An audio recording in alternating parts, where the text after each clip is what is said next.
Alrighty then, gamers. How's everyone doing tonight? It is currently Sunday evening in the Eurolands, and we're getting ready to rock with weekly Bounty Hunters first to 7 matches. If this is your first time here, this is a weekly recurring show match event for Guilty Gear Strive, open to players of all skill levels and regions. At least theoretically, as long as we can find good matches between players, and we do have South American representation tonight, so that's pretty cool. Anyway, tonight, in addition to yours truly, we're gonna have later Rikkami joining the mic after his game, but before that, starting things off with Zokhes from the Finnish FGC. Hello, hello. Hello, hello. Good to be here, as always. Yeah. Tonight's card is gonna be, I think, wildly populated by new faces. The biggest news probably, of course, being our Brazilian duo rocking the card on the 4th matchup slot. We're going worldwide here. I mean, before we've had East Coast representation here and there, but so far no participants from areas such as like Asia or West Coast or South America, the kind of areas that are kind of hard to match with Europeans consistently. But yeah, if it was sort of like a package deal. I think May wanted to appear on Bounty Hunters really bad, so they found a friend to sign up with. So yeah, we can definitely work stuff like this in the schedule as a little bit of a hint if people outside of our general reach want to participate in as well. But yeah, and it's it's like always nice to see like representation from like other countries too, and see how what kind of gamers they have. Like it's fun. Yeah, especially since I think metagame in fighting games tends to like vary a little bit by region. Certain regions favor certain things. You of course have, the Japanese meta is never the same as European, and of course North American people tend to favor certain things. It is very interesting for sure. Yeah. But then also joining our humble little event from the Big Boys and Girls League for the first time tonight on the last matchup slot, the number 7, we're talking about basically a clash of European titans. Rygand, of course, undefeated on Bounty Hunters since 2022. Been placing top 8 recently, pretty well in weekly tournaments, and just overall seems to be on fire. However, Justa, another really big Axel player from the big stages. Rumor has it, I think, that in one of the recent weekly brackets, Rygand dropped the ball, so to speak, versus Justa. So this set has definitely some stakes. Yeah, so it's kind of like a revenge matchup for this week. Yeah, kinda. Is Rygand gonna be able to get the revenge, but also, is he gonna be able to maintain his triumphant FT7 streak? Or is it time for the bald man to finally yield and, allow us to celebrate Justa as one of the toughest mother hoppers ever joining Bounty Hunters? We shall find out later.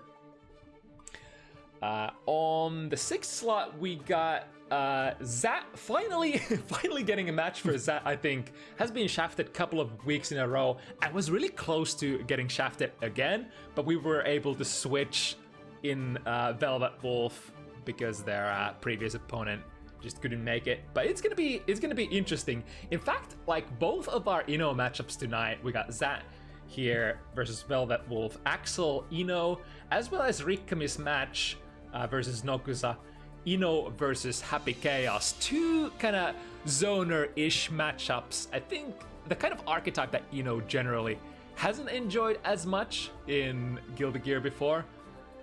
But, I think they say that has way more ammunition in the Strive front against characters like this. Still probably not the most fun matchup, or should we say will have to play slightly different than usual, because you can't just very easily air dash forward or dash forward with her unique movement options. Yeah, and I feel like it's not like only with like characters like that has like a different type of like movement, because I feel like everybody kind of struggles against the zoners in this game, so it's right. It's not really like in that way like specific either. And we have a lot of characters who have some sort of like different kind of difficulties when it comes to like a lot of characters can't just dash block normally. Like we have Nagos, we of course have Potemkin, we have Johnny joining the fray, being unable to dash block at all for whatever reason. And then we have the other step dash characters. And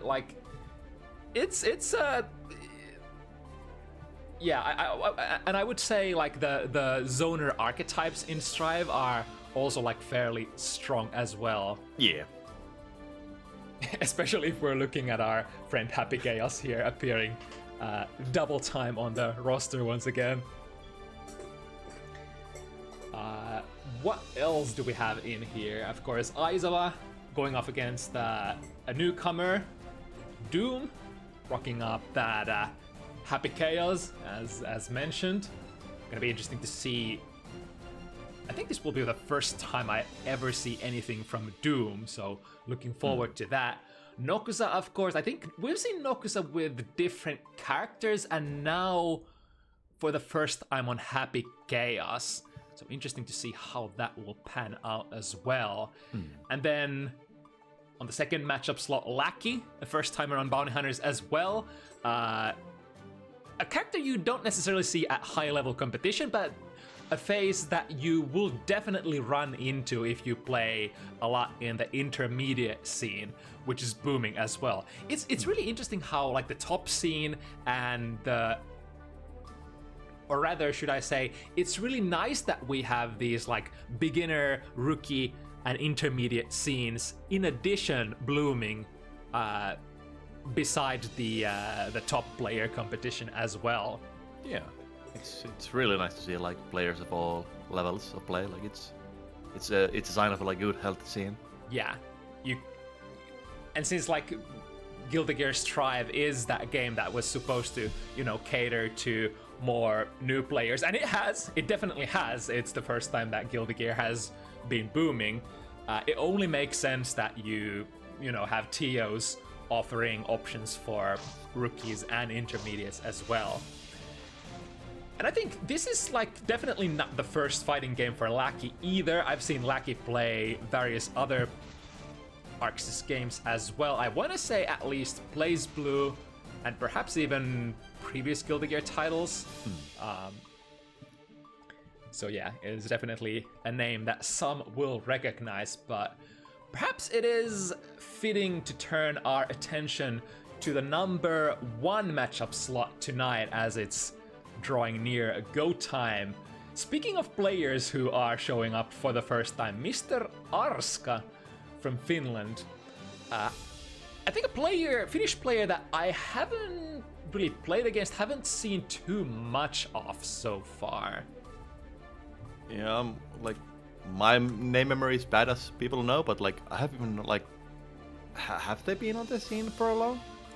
That's a good question. I don't really know. It's definitely a name I don't recognize from the earlier installments. And as far as I understood, it is we are talking about like rookie level matches here. So it could be that Mr.Arska is taking on the Guilty Gear franchise for the first time here. Of course, feel free to correct me in the chat if we have knowers. Dora, though, I think Dora we've seen a couple of times on Sin so far, so this would be the first time making a little bit of a switch here to Milia. And in terms of Milia, I think it's a decent time if you've ever been interested in Milia, trying to rock her in Season 3, because she does relatively seem to be a little stronger, as I think has been the theme with Season 3. The characters we like traditionally didn't consider as strong in Season 2, have definitely gotten power-ups from the system mechanics and what have you. I mean, I didn't hear that much about like Milia in season 2, but season 3 has been going on for like a couple of weeks now, and I've already heard some like complaining about Milia. So I guess they're doing just fine at the moment. Yeah. Some people argued, of course, like everybody got kind of the same changes, and that because everybody got stuff, the richer got richer. But I think it's overall the right direction at the moment. But first matchup of the evening, we got Mr.Arska from Finland facing up against Dora from Sweden. Very classic country rivalry between the neighbors. Bridget is definitely an interesting character. Not one of those characters that you can probably pilot right from the get-go. It is a character that requires a little bit of fine-tuning and learning set play. Yeah, there's a little bit more like on the side of setups and stuff like that. So, but that definitely goes for both these characters. In that sense, it could be considered a very classic Guilty Gear matchup. Get one knockdown and then put the blender on. Speaking of, we got the first mix-ups coming in here. The cross-up disc. Dora not able to keep up the pressure after that. Decent amount of damage already done. However, now, going with the Wild Assault, getting the wall break. Some of these characters who had some difficulties converting long-range hits have now, nice smash though, have now, after the advent of Wild Assault, are able to convert their combos from much further away, as Mr.Arska sort of displayed here earlier. Yeah, I feel like it's definitely not like an even buff to all characters, the Wild Assault change, because like characters like Bridget and Axel, like it does feel more oppressing when they can like convert mid-screen hits into proper combos with the Wild Assault. It's very, very powerful. Yeah. And I think like one of the biggest examples is Testament, who had so many difficulties. I actually couldn't convert any combos before Stain before, but now is actually able to do it because of the Red Assault. Both players just trading some exchanges. No real set play yet going on. We need the first okay. It's really, really wild swinging Bad Moon as a neutral option, but definitely can do that. Using it as a kind of a dive kick of sorts, you can definitely access that nice smash. Go straight into the trying to go super. for the throw, yeah. Nice check. What is that super input, by the way? I wonder if that was just an input on a reversal super and got the 2P in there.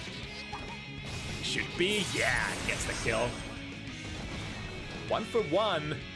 Both players with a lot of burst resources going into last round here. Air trickery, left try, here we set it up, but... Don't have to block the mix-up if you do a DP. Just pray that it works. Yeah, often enough, you kind of have to choose a setup that will bait DPs. It also depends on whether you can get a meaty disc or not. Good 6P there. Swapping Milia out of the sky. Not the easiest thing to do, definitely. I guess the character who has multiple air dashes, this should be the kill. Yes, indeed, Arska is gonna take the first game. Yeah, on note of like DPs and Ogis, this is definitely the matchup where you have to be a little bit careful on the wake-up DPs, because Milia does have quite a lot of ways of like doing pretty decent OK with mix-up and still be safe against DPs, so... But it goes back to that, you know, kind of like having to do a little bit of labbing to know which setups can actually bait DPs, depending on, you know, how fast your opponent's reversals are. I think Bridget is a 9-frame DPer, right? I think so, yes. Yeah. Right, 2 quick combos, pushing Dora towards the corner. However, Dora managed to get out of there. Another really great 6P. Bridget is definitely a character that you want to have those anti-airs on point. All characters that kind of dominate the grounded game, usually the go-to option is to jump over those big pokes. And like it's also like very, very like odd-looking neutral in a sense, because like Bridget tends to dominate the like closer to the ground level with the long-reaching normals, but then again, like Melee likes to jump a lot more, so it feels like Bridget doesn't get to play the strong suit of their like normals. Yeah, it's kind of like, you know, Melee already does well the thing that you kind of have to do against characters like this. And on the other hand, of course, or in addition to that, on the ground, you can't really swing too freely as Bridget, because, you know, Melia is one of the fastest characters in the game. Just like that. Yeah, could potentially get whiff punished very easily. Ooh, nice cross-up disc. And Arska is out of there. And another really great 6B. Scoring Arska the corner position. Dora does have quite a lot of meter ready to go on command. Using the Capel to avoid the good 6B reactions from Arska. Ooh, into the frame trap. Yeah, it's such a tough situation to be when the opponent could, like, at any moment do a DP super and RC to be safe. So little HP left. Nice, gets a clean meaty as well. Catches Dora pressing some buttons. Now with that positive bonus, we already have full burst and soon to have full meter as well. This is probably a pretty good time to burst out. I think on a higher level of competition, if the opponent, like if you get a wall break and then manage to make your opponent block something and you already have some resources ready to go, I think a lot of, like at a higher meta levels, you're not gonna wake out of that pressure string anytime soon unless you're willing to spend like burst or deflect shield or YRC. But again, those are the kind of things that you have to lab for, kind of set play stuff. Like quite a few characters can do like very long positive bonus pressure, but it does require lapping, and it's not definitely like a beginner level thing, but yeah, it's a thing. And Arska once again, the deep dash far slash catching Dora, but again, not by much. There's definitely not been a triumphant one-sided 2 games for Arska. Able to fight back. It's the last touch has been going for Arska so far. A big coast-to-coast hair car. Arska though, not subduing to the pressure in the corner. Actually, neither player is, and of course, Milia, once you get a jump off, you have pretty decent capabilities of escaping the corner. Ooh, from downtown, very wide arc there.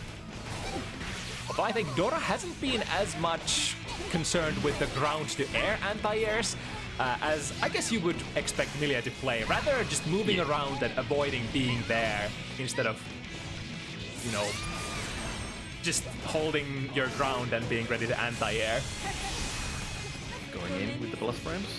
Gets it through. Yeah. I mean, you can definitely use 50 meter like that as well. And I forgot how plus that super is, but it should be relatively plus. I mean, it's even at point blank range, it's like +8, so yeah, it's gonna be even more plus than that from range. We go with the mix-ups. Yeah, the cross-ups have been, cross-ups have been hitting pretty well for Dora so far.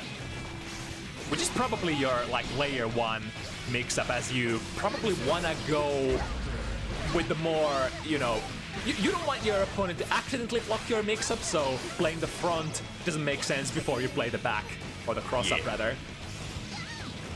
Here we go once again. Yeah, this is not gonna be meaty by any measure. And Arska recognizes, goes for the DP again. Oh, tries to counterpunk, but the kickstart just goes over.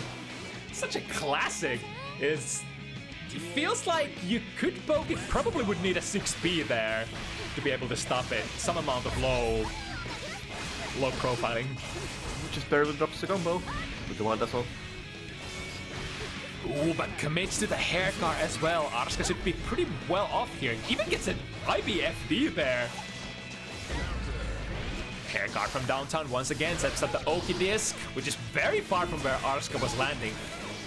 6B, both players trying to find that decisive hit to start up their Oki plan. Ooh, finds a close slash media. That's gonna do a pretty decent amount of damage. That could have even been a kill, which makes sense that Dora went for the burst there. Oh, what's this? Hello? A little bit scrambled. happens. It doesn't quite manage to pull off that air to ground string. Punch the burst, one hit is all that it takes for either player. Double super! Tries to get the backdash, just not quite fast enough. Oh, I think I saw the startup of 6B there. However, 6B, while it does have low profiling frames, it is, relatively speaking, pretty slow to start up. So Dora able to get their own button in there. Knew that they cannot change society. So instead, On board we are. Very nice air-to-air. Bridget sports pretty decent air-to-air conversions. But those air-to-air conversions can be quite hard to hit. You have to work with, you know, the spacing and stuff like that. Get the hair card. Oh, a little too far. Still gets a small hit there. Yeah, like these neutral situations where both players are just like using movement, like the roll or the JoJo rolls and like melee doing couple. Like it's very, very weird looking because it's hard for me to like see which player is actually like advantageous a lot of the time. Yeah, is both characters also are known to have like a lot of weird oddities to their air movement. Like for example, you can't quite tell, like it's very hard to hit the hurtbox of Capel a lot of the time, and Bridget doing her yo-yo twirl thingy, it's a very interesting kind of movement matchup for sure.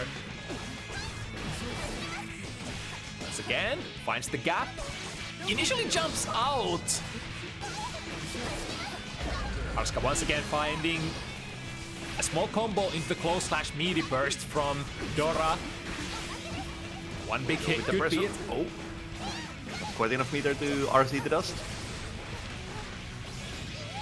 Oh, and once again, the frame trap hair car seems to be working pretty well. Yeah, it can be annoying in the neutral if you're like, if you have the backdash on your muscle memory because it does catch you from anywhere from the screen. Like you cannot backdash it. Here we go, a lot of meter in the mix-up. There we go. Will Arska burst. Oh, keeping the burst. Ooh, misses the ender. It's kind of, I guess it does make sense for Arska to hold the burst here, even though, you know, you could burst here and try to win right here and now, but I think it's the more safer play to actually keep holding. Yeah. Yeah, like you're still in a good lead and one up on the matches or rounds, so no reason to become a hero and just burst. And in addition to that, that poses another like extra mind game for your opponent. Is like, am I gonna try to bait that burst now? Would they even burst? And you know, if your opponent gets too lost in their own head in that, you know, trying to think what should I do, they might end up baiting and you might end up getting some extra value for just not hitting. Nice counter play on the movement, keeping melee in the corner.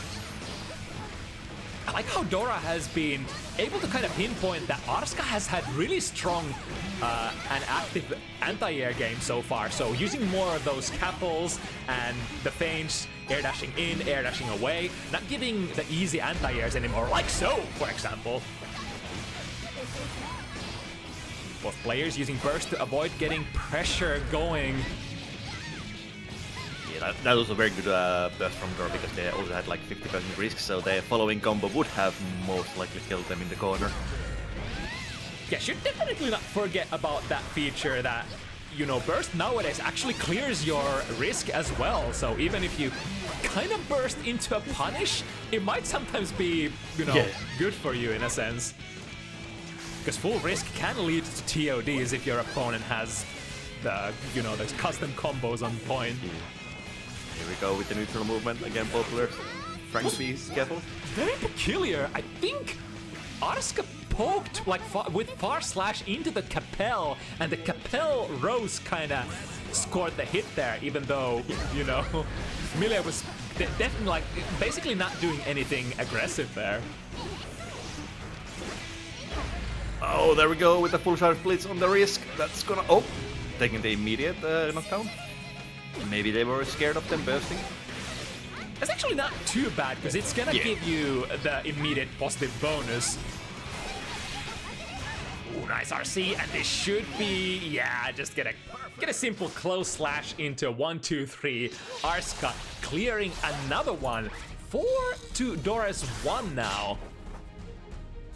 Arska is slowly building up the difference in the points. It's gonna be a little bit tough for Dora to like get back into the scoreboard, but then again, it wouldn't be the first time that somebody just does the download completed and starts to win. So for sure. Immediate burst again. Ending up into the corner. Oh, again, full charge. This time, it's gonna be a lot more damage. Yeah, no burst to worry about here. The definition of cashing out massively. It does, like, make a lot of sense that you would go for your bigger conversions as soon as the opponent has used their burst. Oh, being extremely... Yeah, like, both players are, like, relatively safe and, like, respectful on their neutral and not, like, mashing too much on, like, using movement more. And that kind of base seems like a really good, really safe kind of a base for building more fundamentals upon. Yeah, like, especially in Strike, because this is not the game where you wanna mash a lot, because every big counter, it just deletes HP bars. So being a little bit more safer is better usually. At least on the beginning. Yeah, and, you know, ooh, nice TP there. Players have a lot of resources ready to go. Here we go, RC. What's the mix-up? There is no mix-up. 2K stagger does catch Dora initially. Locks the cross-up disc properly this time. Ooh, still gets a far slash. Close. I think Dora probably wanted a close slash there, which turned into far slash by accident. And a nice snipe. The jump heavy from downtown. Or is that jump slash? Sorry. That's slash, yep, I believe. Yeah. It's a kind of move that a lot of characters tend to have on their jump heavies, but Milia does have the big horizontal reach air-to-air button on her S1.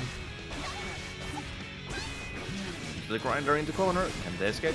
Ooh, just casually bad mooning away. Actually, to stay safe, the jump D, tricky to block still. Not gonna give you the Season 2 nasty mix-ups that you could get, but still out of the scooter RC, you should be able to get a very simple, like, unfuzzyable high-low. It's the couple, gets out of the corner. But Dora is just basically one hit away from dying. Oh my god, the hair guard catches kickstart! And again, I mean, if it keeps working, keep doing it. Blocks in the right direction again. Yeah, and the hair car is minus one block and you can punish it, but I don't know if Arska knows to punish. It can be tricky sometimes, of course, you know, depending on what spacing you block it and how the opponent chooses to block it, it can remain kind of on a kind of hard to punish distance. But the previous hair car, for example, did land point blank, in which case you should probably be able to press one of your faster buttons. Yeah, a lot of times like far classes tend to be okay to punish on it. They tend to reach far enough, but it's still a thing that you need to know. And ooh, damn, I think Dora did miss their disc input there on the Oki, so completely missed it. Jump heavy, working from both sides. Good features of that button. Able to actually bluff and get the heavy disc out. So Arska was a little late to poke out there. The poking out was okay, but you do need to be poking before the disc actually goes active. Otherwise, this is what's gonna happen. Finds the stagger hit once again. Then another IBFD? Damn. It does make sense how, you know, the players are very respectful on defense. It does make sense that they would also concentrate on the higher tier defensive options then as well. The FD has been utilized very well as well. I think both players have had the FD button pressed by default on most Oki options, which you know, is a pretty good kind of a maneuver to have against, you know, either of these characters. You don't want to give them too good of a position after the initial mix-up that they go for. Yeah. Yeah, and like as a first layer defense, FT is still relatively strong even in Strife. Yeah. Especially since we're kind of lacking on the, you know, variety on the defensive options. Ooh, nice block on the burst. That's good. Good bait on the RC. I wonder if that was an auto block for Arska, because they ended up crossing up just at the very last second. So I wonder if Arska actually needed to flip their guard on the other side there. But I'll give the benefit of the doubt and say that Arska had a really cracked burst bait, and now really close to that 6 points. This is a very important round here for Dora. Ooh. Dora tried to do the cheeky full charge on the dust. Arska was ready for it. Spaced haircut once again. Very tricky to punish. Ooh, nice movement by Kapel. Gets a nice quick BMB conversion, but again misses the setup afterwards, which has been kind of the bane of Dora so far. RC keep it going, but a little bit too far away. Going up 6 now. It's definitely gonna be hard for Dora to like come back from this. Like, yeah, like Milia is definitely one of those characters that if you don't do the setups properly, like you're gonna lose so much oomph because your like combos don't do that much damage. So you kind of need the reliable setups to be like super effective. Yeah, and it's like, while Dora has been getting the hits, they, like you said, it doesn't hit that hard, even on a softy like Bridget. Is the bigger value is the setup that you usually get afterwards. Nice jump out from the heavy disc. Let's encounter it. Ooh, the Bad Moon tags. Neutral trait though. Jump heavy, air dash, jump heavy. Yeah, look at the combo damage. It's just basically nothing in the scope of Guilty Gear Strive. Here we go. Really safe from the front. Yeah.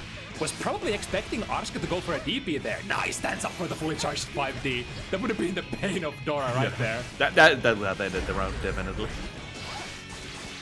It's an air-to-air hit. Arska misses the big conversion though. Oh no, the second full charge. We are sleeping on the wheel. It's, oh, it would have definitely killed, we got a small accidental drop. And now Dora is back in the game. One hit away from die. Oh, what's going on? Cross-ups. Oh, the big gamble goes kickstart straight into the high follow-up. And now Arska is on set point. But once again, it's so down to the wire with these rounds. Nice, close slash. Dora had to like use the burst immediately too on the last potential round, so it's gonna be hard. Trying to anti-air, quite hit. There we go. Ooh, gets the cross up. Into, yep, not quite a punish. I think any of those far slashes or heavy buttons are not gonna punish hair guard. Because Bridget does have a little slower than, I think, average ones. Compensate for the reach. Both of us, again, very respectful on the block, just FDing both. Next hit is gonna be so crucial.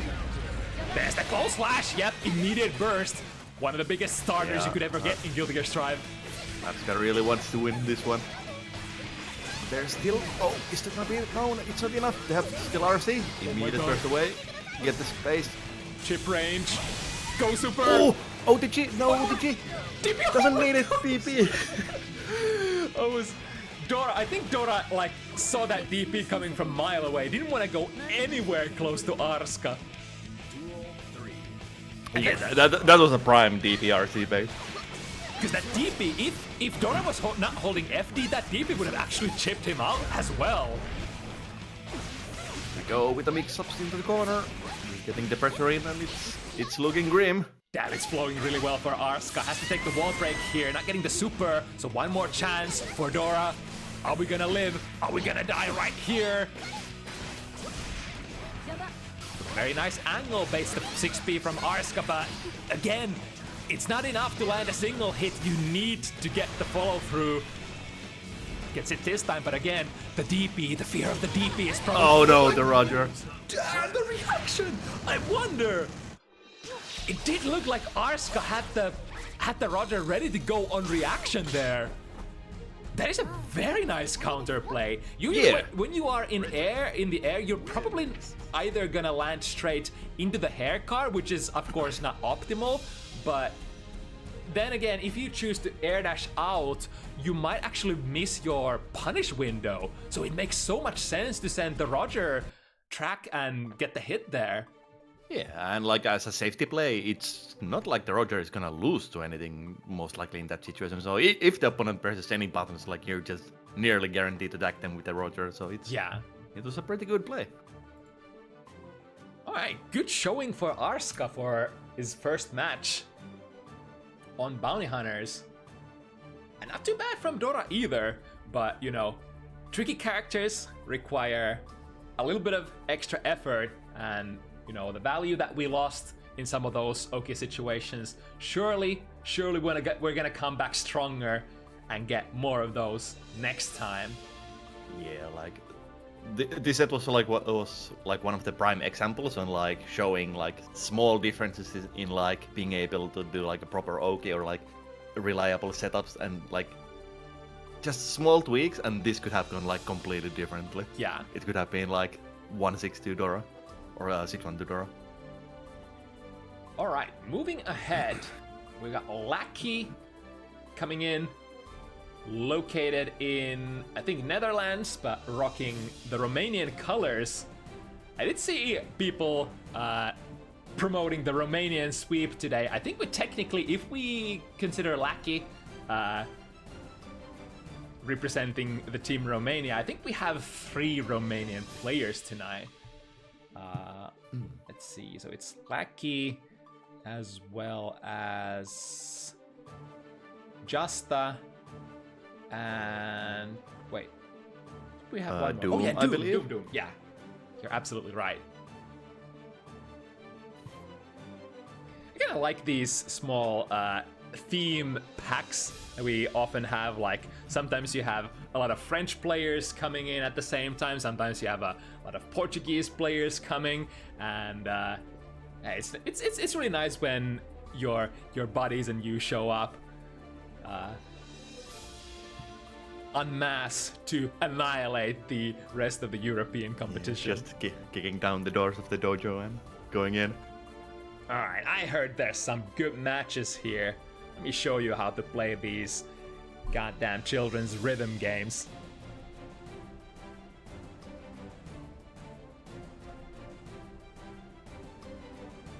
I believe Lackey is awake. Yeah, they're on the chat, so I assume that they're joining in soon.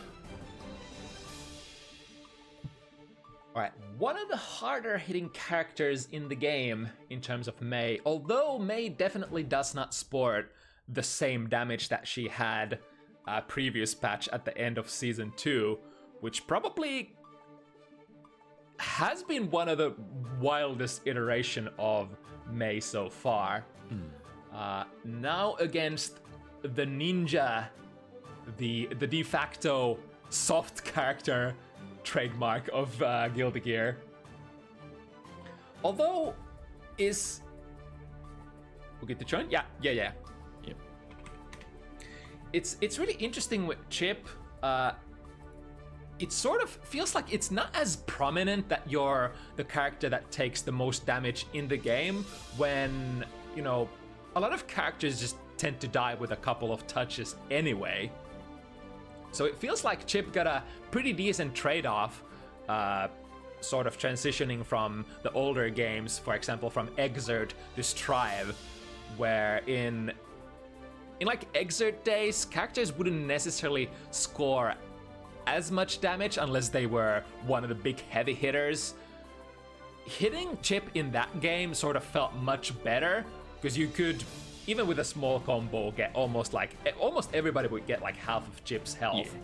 But now that everybody gets half of Chip's health, like anyway, and even if Chip hits somebody, he kind of does get the half hit points himself in a lot of situations. It just feels like it doesn't make as much difference anymore. Yeah. It's just very interesting kind of dynamic.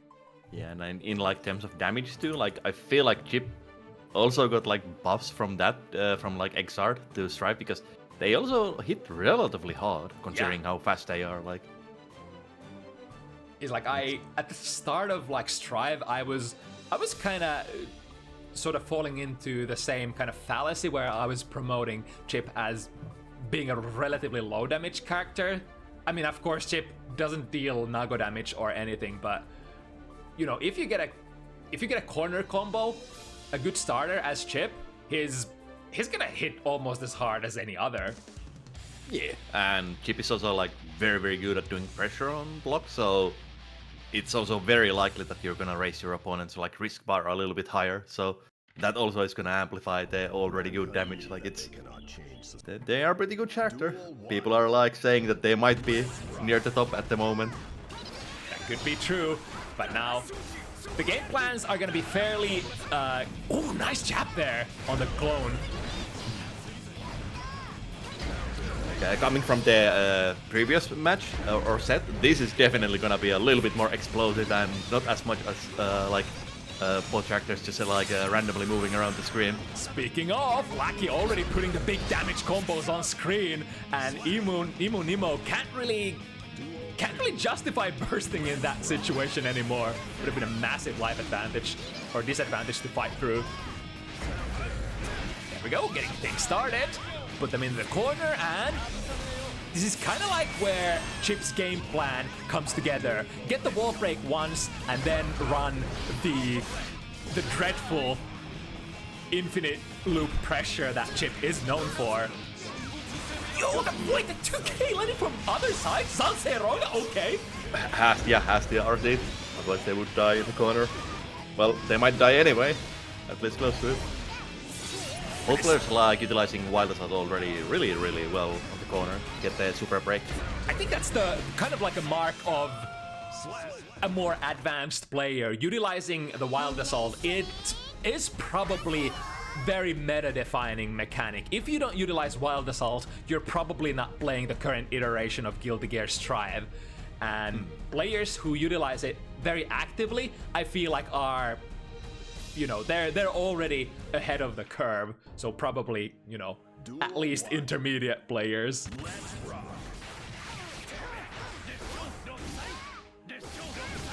Quick 1-2s. Don't quite have the 50 meter to go into the Kara Super. Just the trademark, the Reka Super into a wall break from Chip.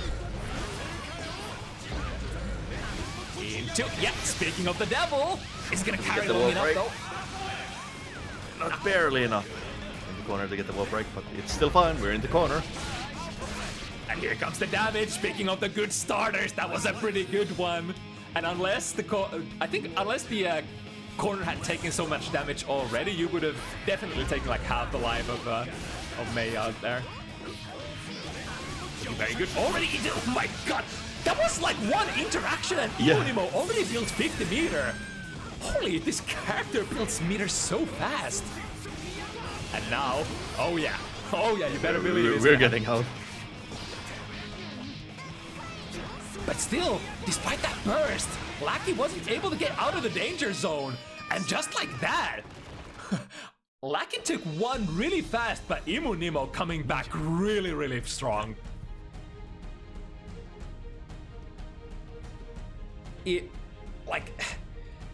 This is literally like why Chip is considered one of the strongest characters. One hit from round start, he might just build the 50 meter, take you to the corner, and out of that first hit, get the super, and then you're just screwed. Yeah, and like the box string pressure, it's kind of tricky with the like Chip. Like it's not easy to deal with at all. Like there's so many options, so the mental stack is so high. I feel like you would love to play neutral against Chip a little while to be able to build at least some defensive resources, but if it's like the first interaction of the round and Chip already got the hit on you, you're not gonna have anything to defend with. However, tables completely turned here once again. Lackey able to contain EmuNemo in the corner. Starting out strong, counter hit Dolphin into the throw. Fighting the other out of the corner as well. And one interaction, we are already in the left corner.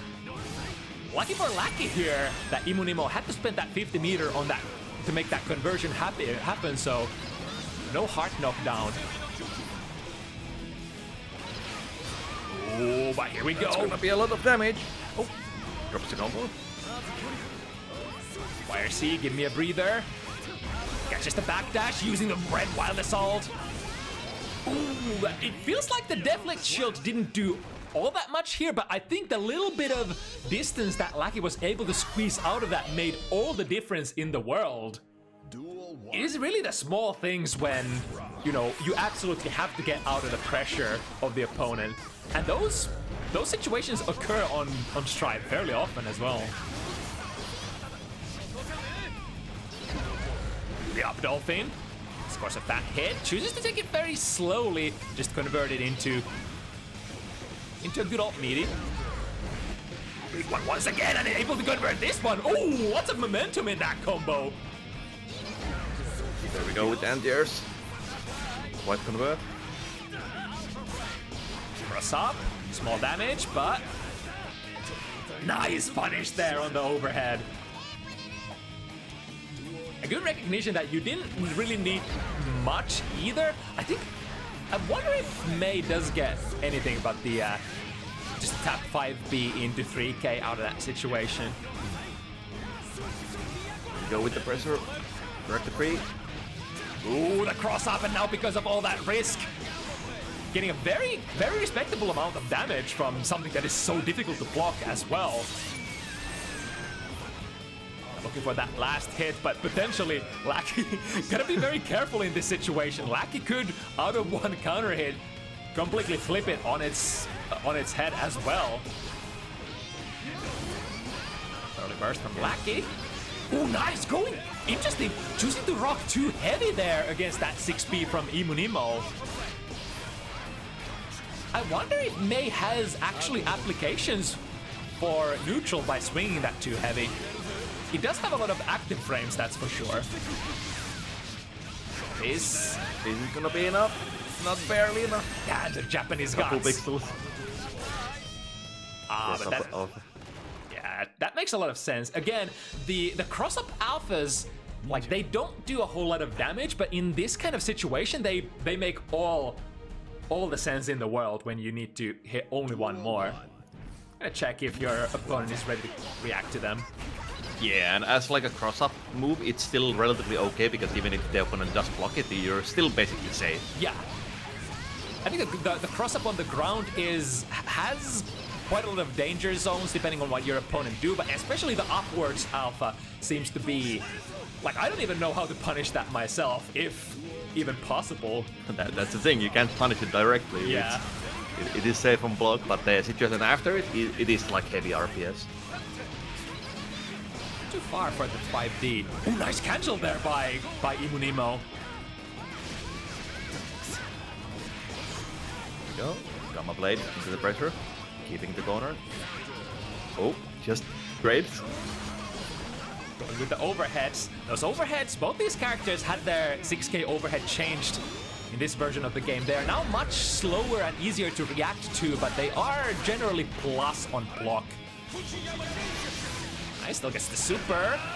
Now Lackey has a lot of stuff to defend here with, but on the other hand, you probably have to burn some sort of defensive mechanic, or not!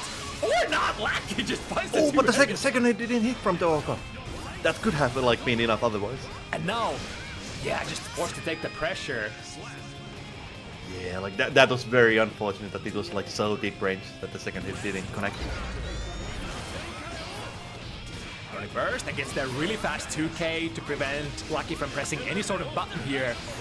Next hit is gonna go into super. Lackey recognized that was actually probably a good burst, completely denying the positive bonus from Nemo.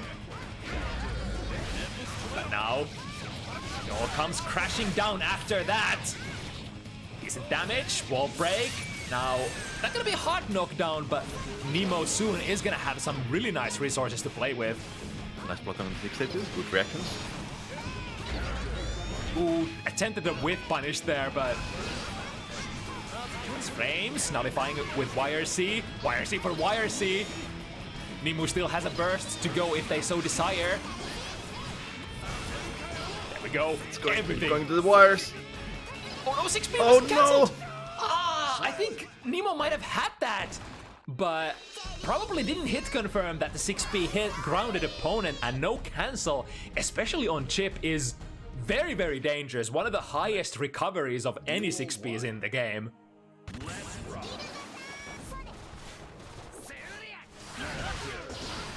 Neutral trade in the air, however, Chip probably taking a little more damage out of that one.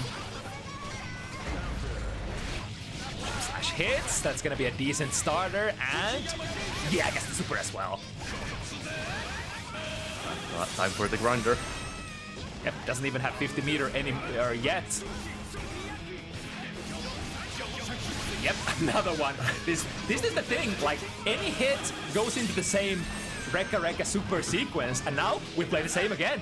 Yep, it's gonna be high, it's gonna be low, it's gonna be a throw, and even if, you know, even if there is no mix-up per se, you're gonna be blocking some really obnoxious pressure.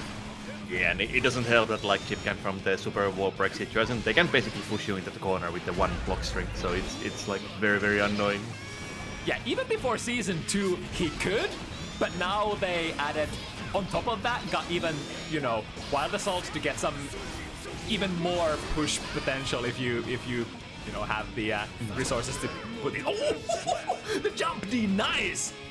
As if it was Rygand himself, Lackey snipes Nemo out of the sky with the jump D. 2P, forcing Nemo to backdash, and now fighting out of the corner, cross up into the low. Oh no, the DP whips.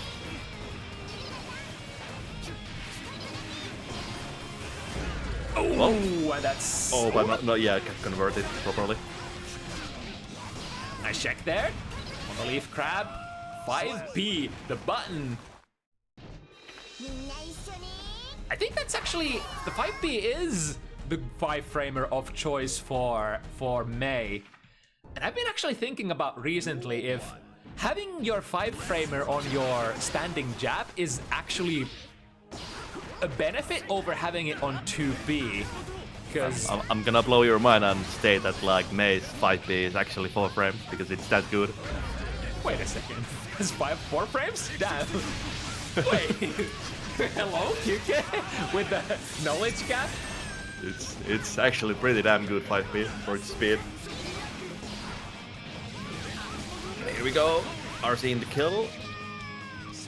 Yeah, I even had extra meter to go with that if, you know, that was not gonna be enough. Nemo definitely... It's been actually... Oh, sorry. Yeah, go ahead.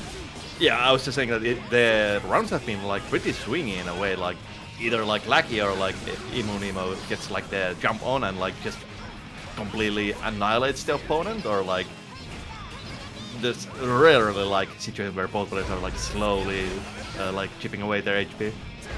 But I guess that is the nature of the matchup too. Yeah. The complete sort of swing in momentum compared to the last matchup. Oh, is it gonna catch? Yes. That's gonna hurt. Surprisingly not that much after the damage nerfs from Season 3. It's kind of like that some of the damage nerfs haven't really sunk in properly yet, that indeed some of these supers might not hurt as much as they used to. Yeah, I'm definitely guilty of like just like saying to myself, I'm dead because that super is gonna hit me, and then I'm like, wait a minute, that did like no damage. Yeah. But it just makes sense when you've gotten so used to. Oh, the corner. Oh, I still get the super. This time we are in the corner, so we get the positive bonus loop. And Lackey has nothing again. Tries to FD out, but just a couple of taps of FD ain't gonna do much. Is gonna be enough? Oh, what? We got the pickup. That was kind of cool, even though that didn't do much damage. Maintaining the positive bonus and the superior position is very nice. A jump up. Oh, still got him. Oh, that's a bad thing. Oh, no punish. Yeah, that's surprisingly hard to punish in this game. Gold burst is baited, and the drill kick. Jump 2K from the other side. I think Lackey had too much momentum going in for them. Ended up getting crossed up into the dark side of the corner. Yeah, on note of the tips super the Sun Zeroga, you do have to like start to run to the opposite side a little bit earlier in this game to be able to like get a good punish and like just see what's happening. It was kind of tricky in the previous game as well. I'm surprised it feels like they made it even harder to punish in this game, Sanseroga. It's much more tight, the timing when you have to start the dash. Here we go, sprint wall break. Again, back to the grinder. Let's see the mix-up. Is it throw? Is it strike? Oh no. It's like Chip can kind of go for all sorts of. Like, you could just do the front. I think you can get a cross up as well from the round start. It's easiest position to be in. However, YRC negates the mix-up potential. Lackey gets out of it with an up dolphin. However, quick jab after the S dolphin. Another thing that has changed so much since previous season. The S dolphin now on block is. It was very obnoxious to deal with previously because it would reave you so far, but because you are left so close. Oh, but hold that thought. Lackey has some really big swings in the corner now. Most of those negated by the burst of EmuNemo. And that's... Oh, again the second hit doesn't hit. Very, very unfortunate supers. Those have been hitting from situations where EmuNemo is so far up in the sky. I'm guessing, yeah, you're usually in your combos you're gonna do them from you know, setups that would get you the 2 hits, but yeah. With punish there. Still holding down the corner. Oh, lucky for EmuNemo, the wall was just about ready to break here. So getting one more chance for life. Wait, I thought the 2P was kind of smart there. Was probably reading the dolphin hop, but Lackey landed outside of the 2P range. Yeah, it's a good option for like chipping overall because it's relatively fast to recover if you want the 2P, so it's not like the most riskiest option, but then again, it's an RPS, so... Oh, clash on the anti-air DP. Plus after 6k now, throw them into the corner. Let's see, still gonna catch the recovery frames of far slash from Nemo there. And the chase, upwards and onwards.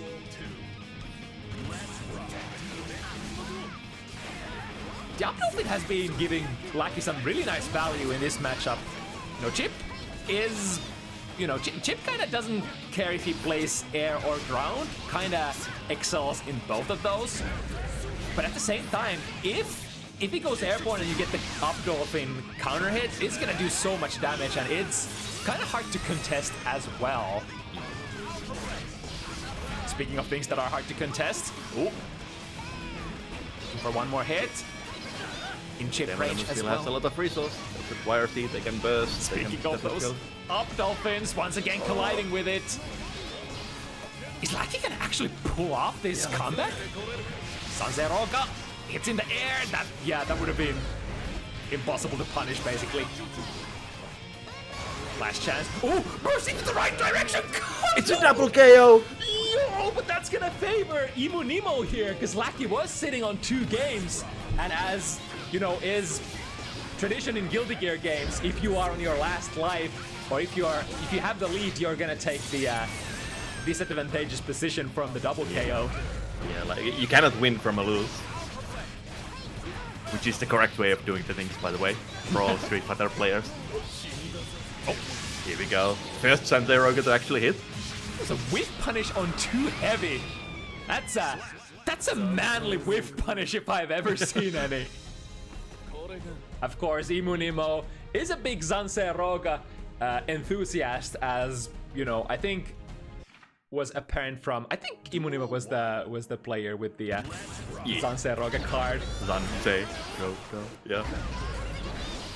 To be fair, it is one of the cooler supers in the game, so I'll allow it. And now we're in the corner, and this time it's May on the advantage.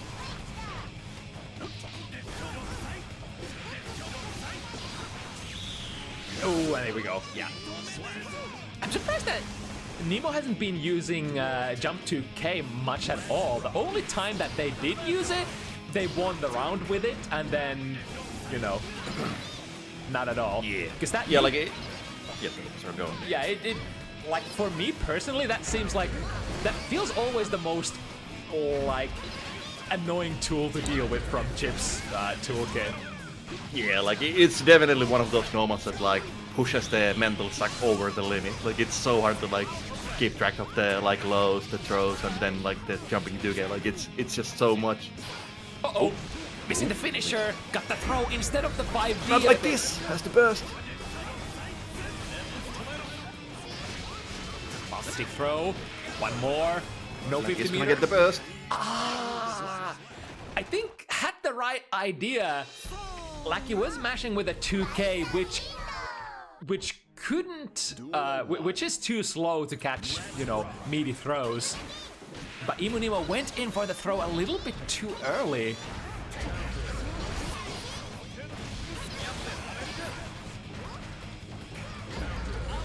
Air to air, staircase on the ground, and yeah, Nemo definitely wants this. Not ready to let it go 7-4. Are still technically on the tail of Lackey. Very doable at this point. Oh no, but the reverse. God, close last. From back to front. If that's not a Guilty Gear RPS interaction, then nothing is. Oh, the up dolphin once again. I thought Nemo had a jump K active, but it does not do the job this time. Dolphin pressure. Are you gonna be brave enough to push? EmuNemo is slowly losing all the HP. Way to go, punish opportunity. Gets it. Gonna be a lot of corner carry. We're gonna get the Wulf. Oh, but drops a combo. Doesn't matter. We still have it, or do we? Oh, The save wall for break. the bill. The wall breaks at the most opportune time. And now it's anybody's game. So much meter for Nemo. Gets jump key. Oh, he sees the burst Gets the coming. burst. Smart plays from EmuNemo. Probably was looking to RC immediately as soon as he landed anything. And now able to go into this last round with massive advantage. Lackey looking to build back even a 50 meter of that burst. Now we're getting deposit zone. We have burst. We have everything. Like it's good place to be. Aizawa as they get thrown into the corner. Oh, did I press? Well, oh again no punish. Yeah, like he's not ready for it. Yeah, and went for the very slow button. I wonder if Lackey just recognized that, okay, I'm not gonna get the punish, so I'll just try to charge 6 heavy and get some frame advantage. Gets the burst bait too. Got it, Nemo! Picking up the speed, 2 burst baits in a game. That was definitely what Nemo needed as well.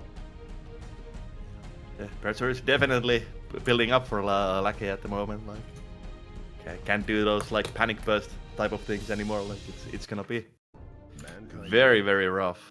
Duel 1. 2 to go for Nemo. Round start. Ooh, speaking of fast bursts. Now Lackey has that definitive advantage here. Has to spend their own burst to keep the prey in the corner. But just like that, Nemo is out.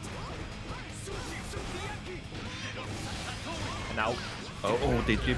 Okay. Can't quite pick up combo from that one. yeah, doesn't have the 50 burst either to convert this into a hard knockdown. We got that juice flowing, and this could be enough. Oh, just barely whips the wild assault. I wonder if they And charged not it. like this. I think this is gonna be enough to go. Is it? No, just barely not. Oh, Japanese guts. Saving the day once again, but for how long? Blue RC! Oh my god, and there it is. 2 for 2. 2 times that button has been pressed in this matchup and taken 2 rounds with it as well. Up Dolphin scores big. A little bit too much momentum there. Swinging a miss. Oh, swinging a big miss, but Lackey that time wasn't ready to punish. Just a casual full screen DP, don't mind me. It's the footsies DP that you gotta be ready for. Oh, the cross up! Puts Lackey out of the corner. Oh, however, this is gonna take the situation mid-screen I forgot if you get Oki after this. Yeah, you do actually, huh? Yeah, I mean, it is cheap. They get Oki from everything. Balancing factor for the fact that Zanze Rocket does, you know, completely nullify your advantage if you had any corner. Here we go again. Potential last round. Match point. Time to see who has the guts, the patience, the concentration of the champions. To cross up Alpha, come down with a jump 2 game, straight into the 5 heavy counter hit. And Lackey has the meter this time. Let's see the conversion. Looking very grim. Knockdown 2. Guess for your life. What's it gonna be, Nemo? YRC? Gotta be very careful. That positive bonus is building, and the neutral jump heavy. Very protective hitbox. Catches something from Nemo, and Lackey secures the set 7-5. It's a definitely button for the ages. Whenever you can press, you know, especially when you're moving backwards, that jump heavy sort of offers such a nice hitbox for you. Yeah, it's a very good, like, as you said, like defensive button. Like it's very active. And once again, finding another victim, claiming the set for Lackey. Alright, moving on, we got the hometown boys coming in. Oh, go into their queue. Rikkami, a crowd favorite of sorts with the Finns, is gonna be facing Nokuza Happy Chaos this time. First time Nokuza rocking this character. I think, let me check from my cheat sheet. Nokuza has usually been playing... He's rocked Sin a couple of times, and Potemkin and Anji. And Nokuza has had quite a few characters on Bounty Hunters so far. I think said that... Was it Potemkin that was Nokuza's strongest characters, if I recall correctly? A very different kind of adventure here on Happy Chaos. Yeah, it's definitely, if like they haven't played the Tractor for long, it's gonna be a culture shock from like Potemkin to Happy Chaos.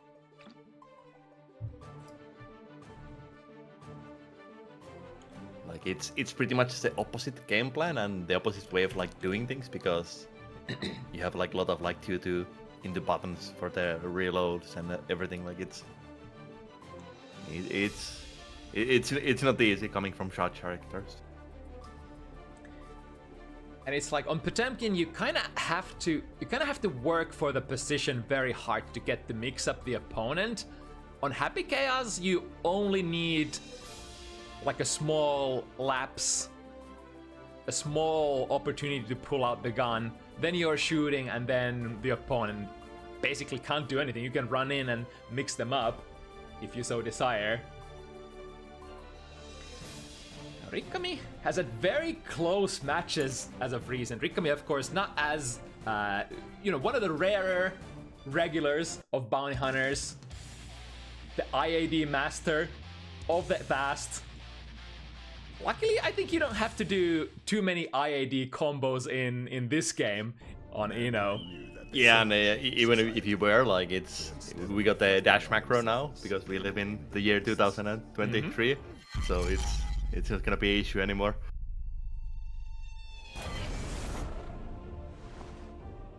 So I would assume that this matchup is also favored for like Happy Chaos, since if you do get the curse on, like, I don't see like a lot of things Ino can do to get like past the gun. You would assume so. It's like, I can see Ino having some jump scares at certain distances, like where, for example, if Chemical Love can basically instantly tag Happy Chaos, or if you might be able to dive under a gunshot by moving forward with, Stroke the Big Tree.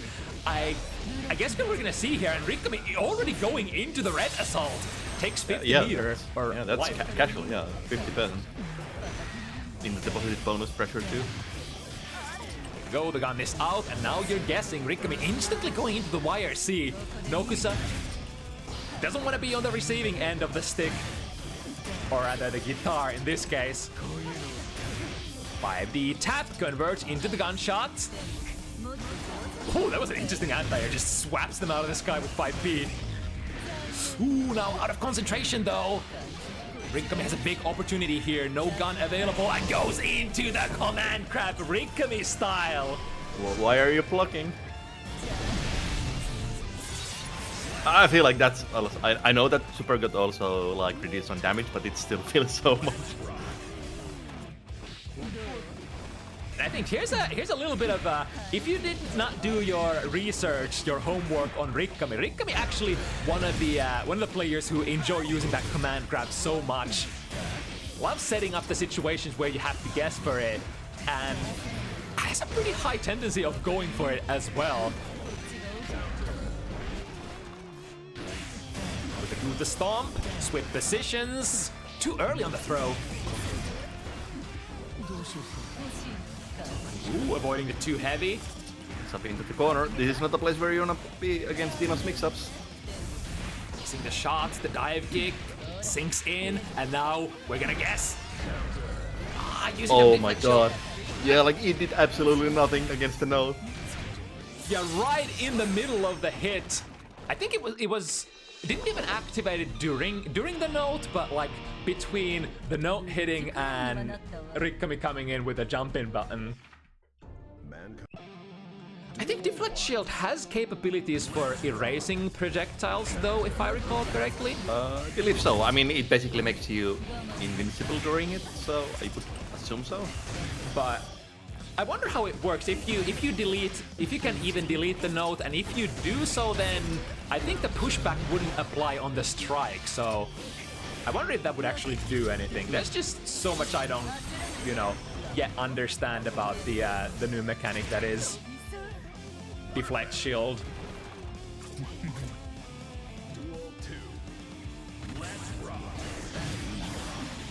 Oh, casually just doing momentum burst, not wanting to end up under the pressure. Knowledge for Nokuza knows that we can indeed dash forward under the chemical love. Oh, Rikkami not buying these plus frames at all, and now we're guessing for the high-lows, and perhaps soon even the throws. Gets the wall break, yeah, has to spend it here. Or doesn't necessarily have to, could have also spent the burst if he so wanted to.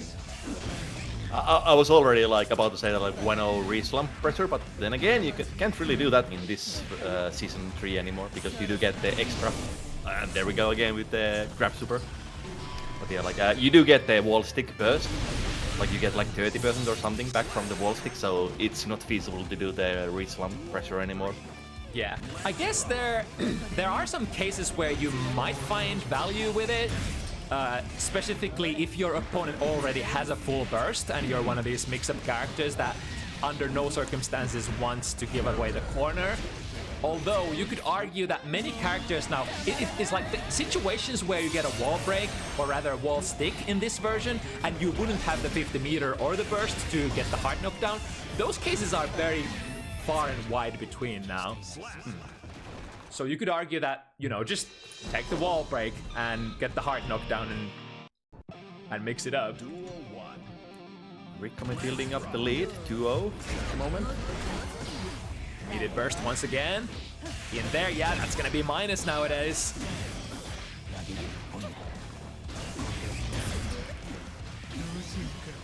Ooh, RC next into pressure. This is a little bit early with the throws in the pressure, whipping like, was that like the fourth throw already? Yeah, I wonder if that was actually 5D that Nokuza wanted to do out of that RC, because it was still very early to go for that throw. But now holding Rikkami still in the corner.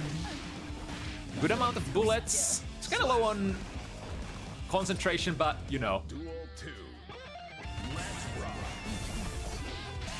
Ooh, nice evasion there.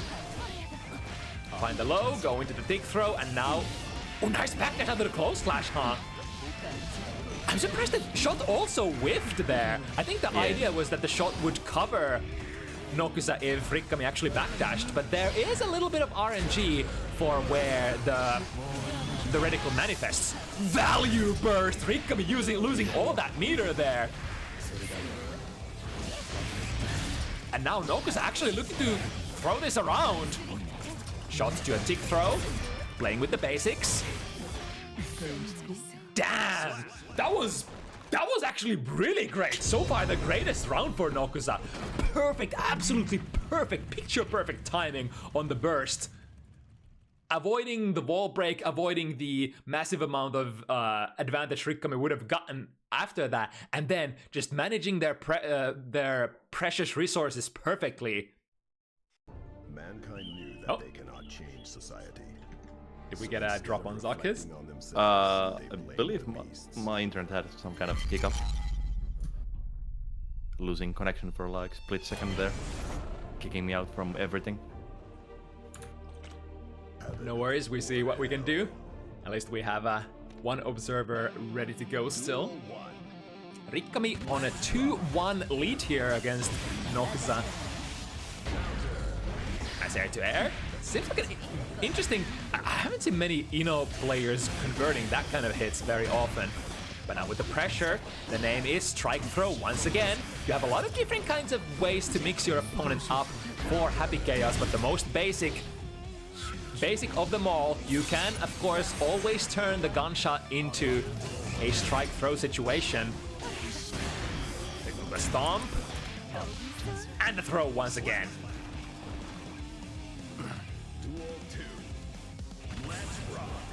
Probably recognizing that Rikkami has been fairly respectful on defense, so the gunshots into throws are kind of like a way of saying for Nokuza, defend yourself, good sir. Press the buttons. Get yourself out of this sticky situation. Let me get those counter hits. Nice 2D, get the punish. It's probably banking on... Oh, because they had the gun out. Couldn't defend against that reversal super from Rikkami. Size once again, Rikkami bursting out of the corner, has life disadvantage here, but unless... Oh, gold burst from Nokuza. Now this is gonna be tough. Rikkami has very little resources to play with, but has secured the commanding position, and now, as the RC, is it gonna be enough? That's so close. Oh no, too high up in the air. But gets the second wave. Nokuza techs out of the wall, and Rikkami ready to land, or catch them on the landing with a 6B.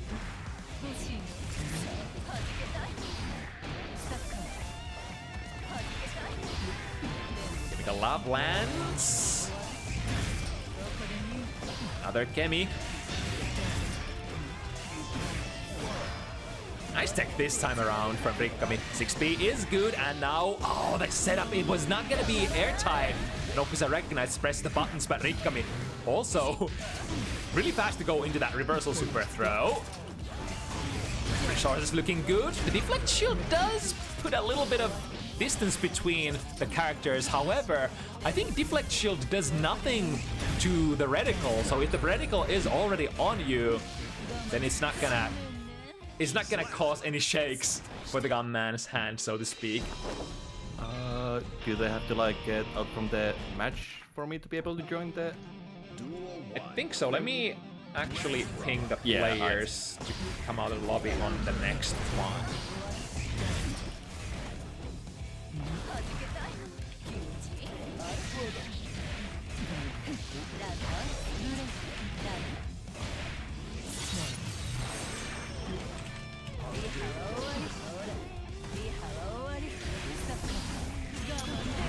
It's a little bit like Daisuke is lying to us, because it does say when you try to spectate on the match when it's going on, it does say that like spectate on the next match, but Daisuke is a dirty liar. It doesn't work like that. Don't believe in Daisuke's lies. How many times have they said that they would fix the lobbies and it's still like... Or rather, would fix the Hackerman issue, but I think it's still in the game as well. ADHD hands. And Rikkami finding the hit. Right, got the curse. That's gonna latch the reticle on the opponent extremely fast. Finds the close slash. Ooh, no conversion further. A little too early on the throw once again. Covers themselves with a PRC. Couple of bullets, get the wall break, and looking pretty okay for Nokuza as long as we get out of this ADHD state. 6P, ready to answer Rikkami's forward dash. RC, checking if Rikkami wants to throw away the burst, but smartly holding on to it this time. That would have been a hero burst.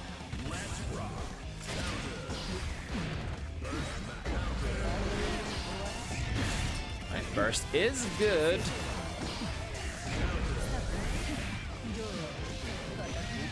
Now Rikkami getting dangerously close to that 50 meter. What's it gonna be? Oh, wait a second! Rikkami going for the reversal super. Was that a mix-up between the command grab super and the reversal super? Rikkami, you mad lad if you actually played that RPS. But now Nokuza looking to steal away this round. Full reload on this super. Hard knockdown, and Rikkami with full resources has to still guess for their life. Oh, we're taking a defensive posture. Activate the ADHD meds, and now we're shooting. Rooting, tooting, can't do anything about it. When Happy Chaos is shooting. Rikkami has a really nice rhythm for defending those shots though. Burst. Ooh, this was a golden one, so it's not gonna reach. I think Rikkami was trying to get the blue one there. And Nokuza evening it out. Well, not evening it out yet, but getting ever so closer to Rikkami's 3 points. I think the players got the memo. We're gonna return to lobby and get Zok his back in. Thank you, thank you. I was really surprised. Rikkami had a very nice meter economy in that difficult situation where Nokuza was basically full screen, activated the super concentration. In that case, I think there's just nothing to do if the Happy Chaos player wants to keep you blocking there. You just have to kind of guess their timing and FD, especially when you're nearing like the last bits of your HP like Rikkami was. So you gotta find the rhythm with which you defend against those shots, and Rikkami did that part of the round extremely well, I think. Still wasn't able to pull it off at the end though. Oh, and here we go with the corner pressure. We're just gonna reset in the wall break. Right, no super wall break, but still Rikkami on a very nice life lead here. I would assume that this is one of those matchups where you kind of want to get the super break every time possible. Yeah, I think it has to be so against Happy Chaos. You know, you never, like, no matter who you are, you don't want to break the wall against Happy Chaos without a hard knockdown. Because this is the thing that happens when you give them a chance. You're in the corner. Oh, we're running out of focus. No gun. Hands are shaking, not even 50 meter yet.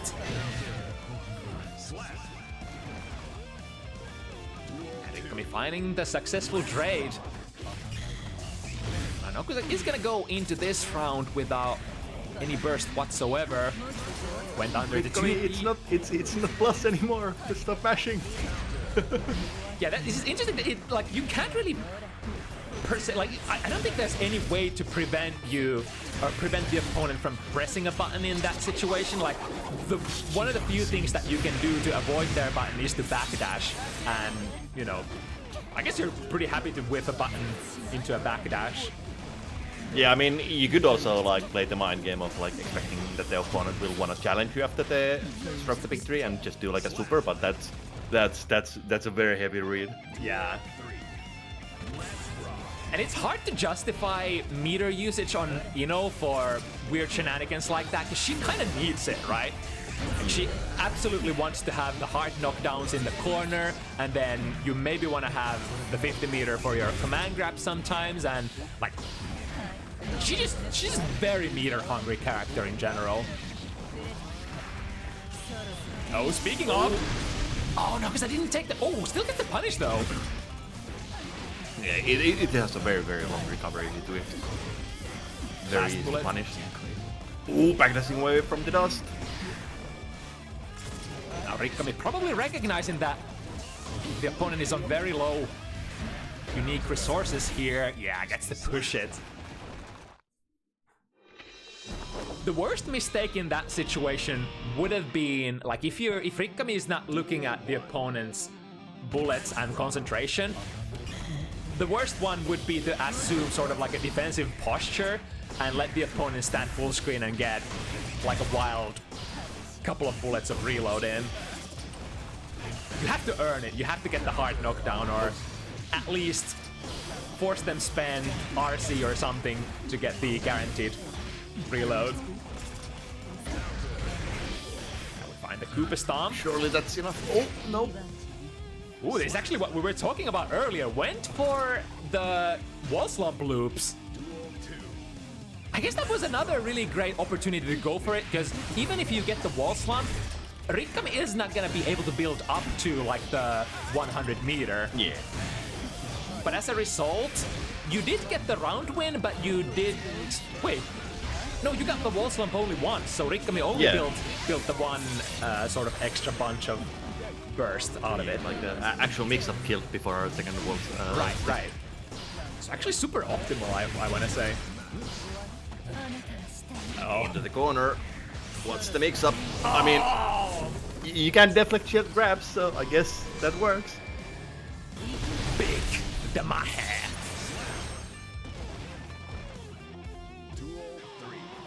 Rikkami 2 out of 3 for those command grab supers so far.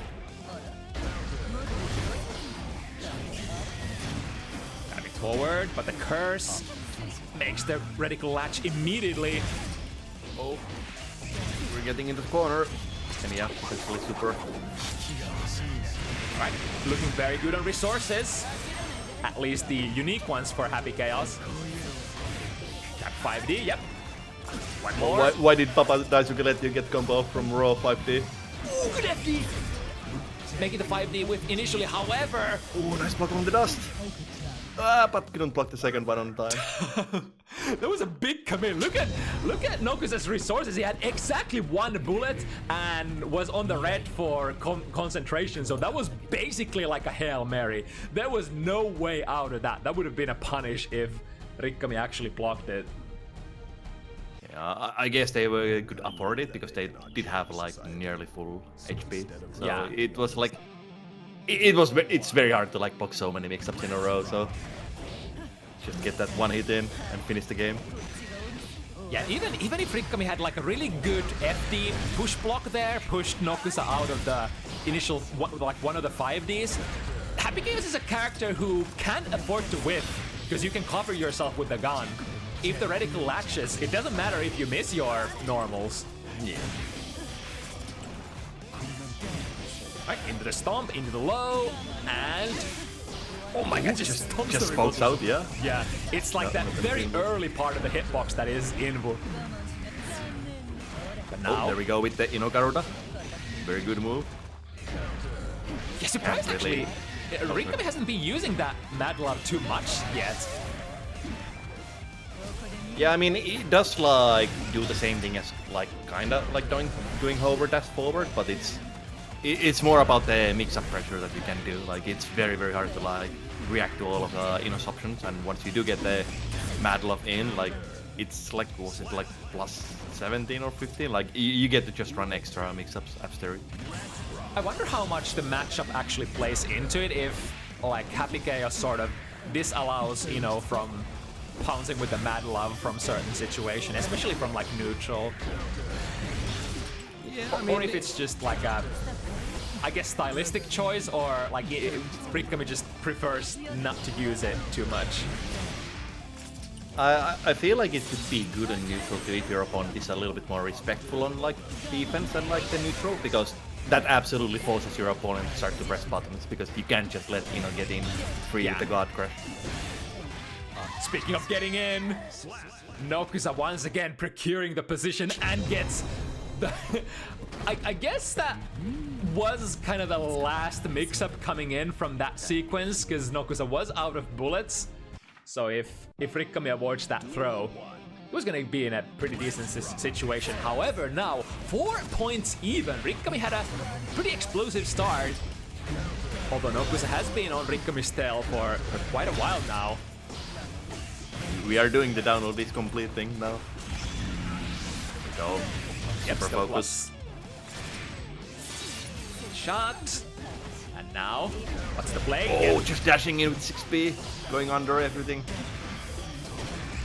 I think from the round start, if you assume the steady aim stance, then Chemical Love is probably faster than your bullet, or at least it ends up trading favorably, maybe?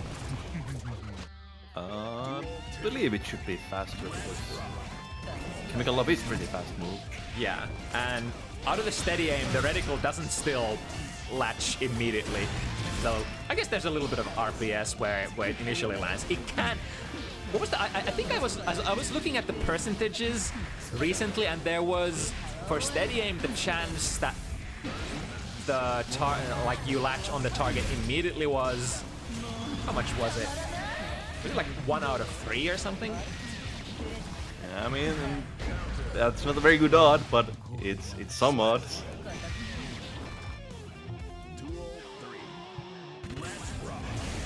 Oh, just over dashing over the lows. Pressure. Yeah, having the round start reads is super important for both of these characters.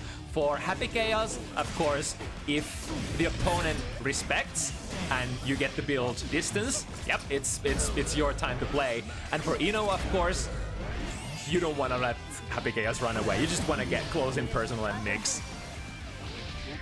Oh, nice hit! Yeah, Oh, just yeah, casual air hit from the node. Ooh, got the frame trap with the shot, and Oh, but it still comes out. It doesn't matter if it whiffs. You have to respect it. it's a very interesting super how the initial hit, there's kind of like a makeshift DP hitbox if you're close enough. Then there's a very long pause with nothing in between, and then at the very end you spread all around Ino and get the massive hitbox again.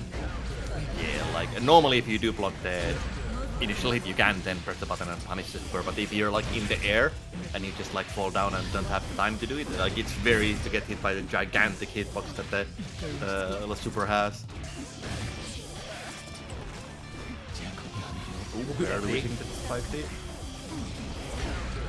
Ooh, but not able to dive under that 6k. No focus. Is Rikkami ready?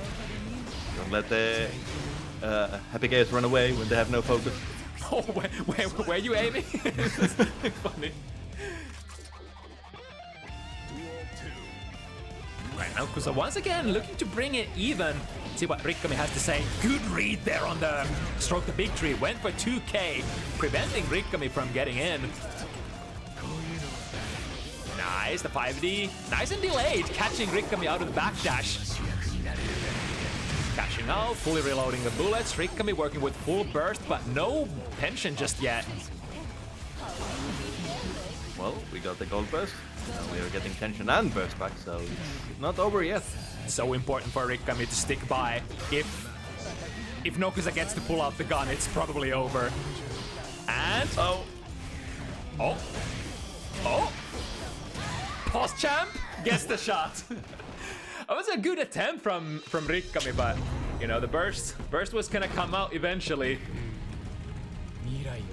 We are once again 5 points even. Rikkami clearly playing with our hearts. I think every single game that I can remember from Rikkami on Bounty Hunters once again, or so far, have been like total nail biters. Nice. Didn't get the conversion, but flowing into good pressure. Nice, and recognizes the heart knockdown was available as well. Here we go. Tap on the overhead. This is, I think, very, very Rikkami style Ino. Even though you're not necessarily converting into the biggest combos, Rikkami keeps it flowing surprisingly well. Frames? Yeah, he's gonna have to guess at that point.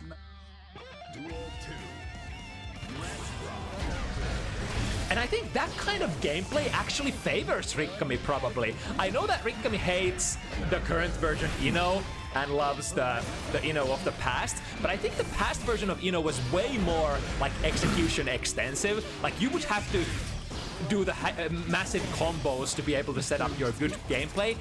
in stride, Ino can't really afford to do the get just a couple of hits in and maybe a lot of resets kind of a gameplay. Yeah.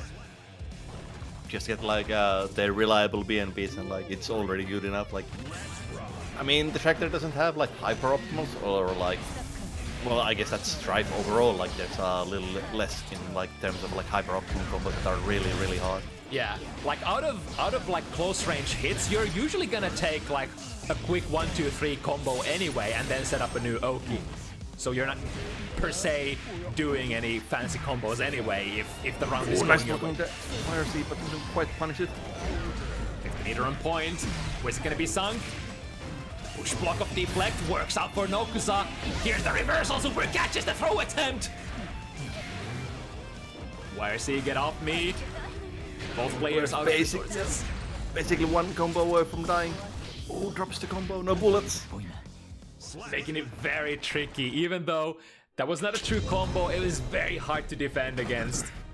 The hit's sort of structured in a way that there's really not a whole lot of buttons that Rikkami can press there. And I think for the first time, Nokuza in the lead. What a time to be in the lead as well. Yeah, in a potential like match and set point. So. And this is like pretty decent starting position. We get the wall, we get 50% damage, we get the positive bonus, we have resources. Ooh, meets the hover dash with a blue assault. Here we go with the super focus. Just don't run out of bullets. And at this range, this close range... Oh, we have no bullets! Uh-oh. I jinxed it. Is Rikkami gonna burst? Drops the combo. My god, Rikkami actually holding on to the burst. I would have cracked and bursted right there. But there's not gonna be a good place to burst anymore with that little amount of health. Now Nokuza moving into the set point position. Live or die, Rikkami, show the Finnish guts. Oh, but we tried to do the instant burst again. Get baited into the corner. Ouch! Back to neutral, but only 50%, rather only 30%. Oh, that's a lot of risk. Oh, couldn't get the combo properly. That could have been so close to killing with the 100 meter. That push block means nothing when you have the gun. Oh, good backdash. Rikkami has to keep the sequence tight. Spaghetti from left. Gets from the right. YRT. Oh, no punish. Oh, and that's it. That was a very aggressive stroke to victory out of the YRC. But unfortunately, like we said, minus, very minus. And Nokuza takes his turn and takes the set. A perfectly timed momentum swing for Nokuza. And it kind of felt like, you know, at the start of the set, Nokuza was a little shaky there on Happy Chaos, but gained more and more confidence as the set progressed. Yeah, definitely. It was like the first 5 matches or so. It looked like Rikkami was like in a more dominating like position there, but then Nokuza started to like climb up. Alrighty, next one would be our Brazilian duo. Let me ping the two. So are we gonna give Rikkami like a minute to like switch? Yeah, we can do this however you guys want. You can dip here, and I can potentially do the next one as a solo cast, and Rikkami can join whenever.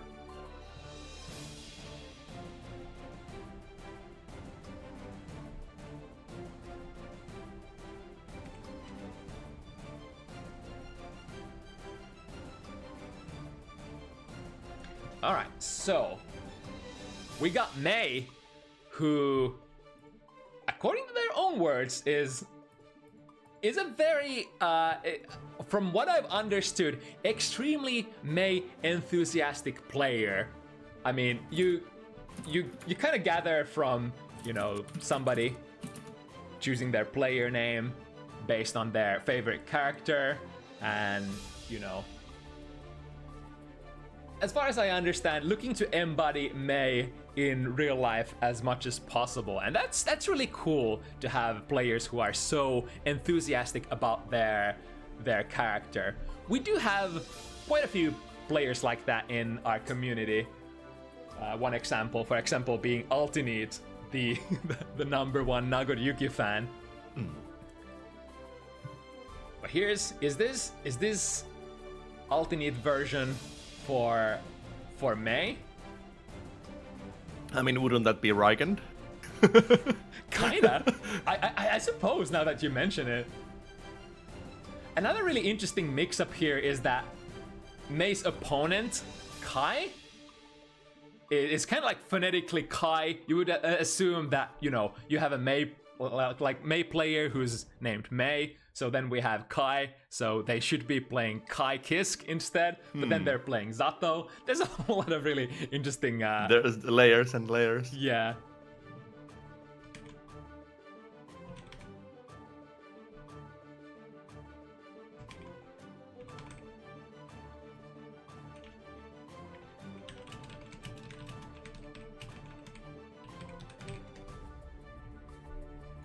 Alrighty, so South American Guilty Gear. How wild do they play over the ocean? I mean, there's the running joke of like gorilla players in Brazil, but I can't really comment because I haven't actually seen a lot of like South American like fighting game events or anything like that. Like it's just a couple like Potemkin players from the Potemkin Discord that I have followed, so I have like very little knowledge of their scene.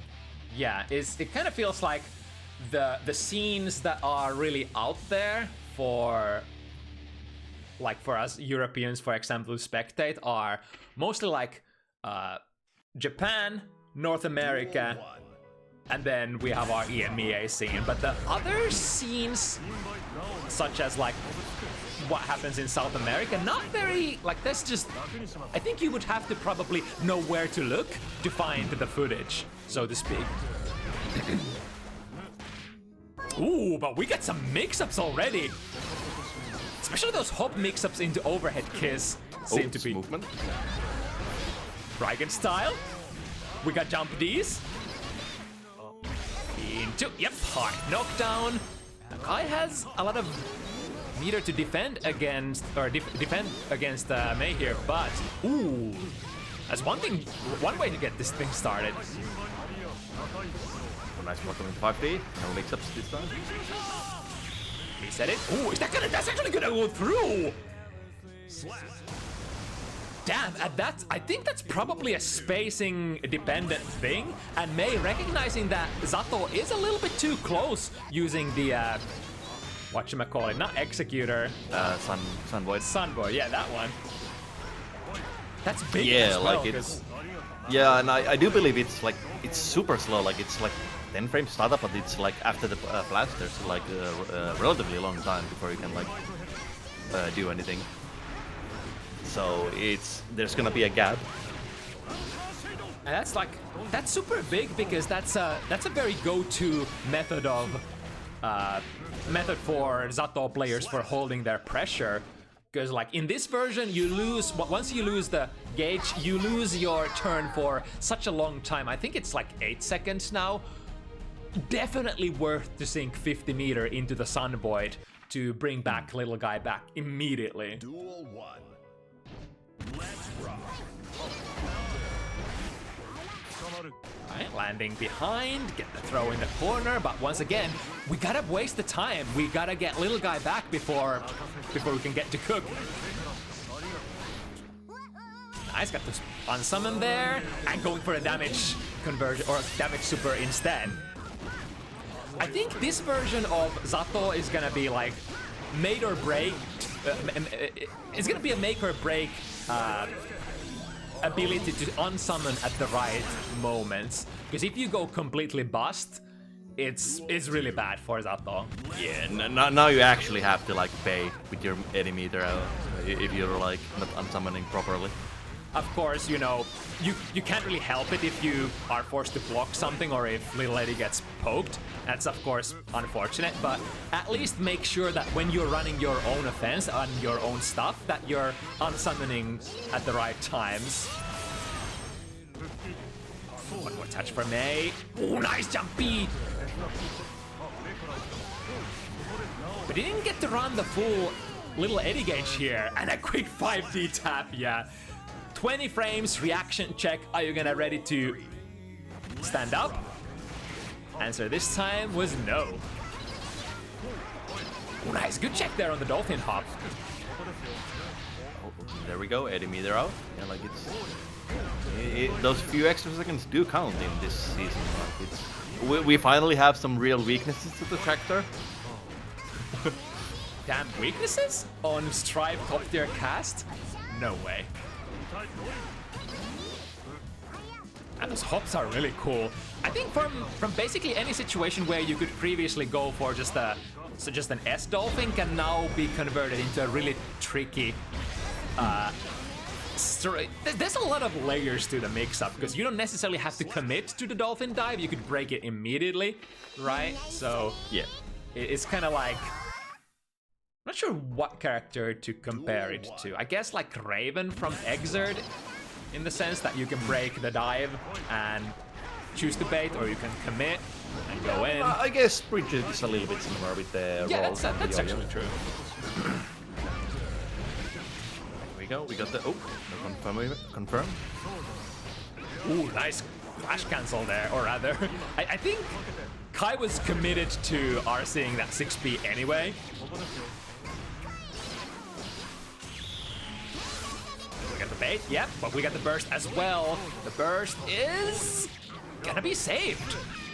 Yeah, we did have the 50 meter to get the RC because we didn't have 80 meter to like convert. So good situation like focus. And also doubled up as a extra opportunity or protective measures if Mei actually wanted to burst there. Really active 5Bs there for Kai. I would, if I had to guess, these players play against each other quite a bit because there has been really deep Yomi layer callouts already to a lot of the Dolphin RPS, especially. Like even the pre-RPS now, it's like previous match you would usually talk about the post S-Dolphin RPS, but now since you have so many different options in terms of what you can cancel into instead of just the normal Dolphin,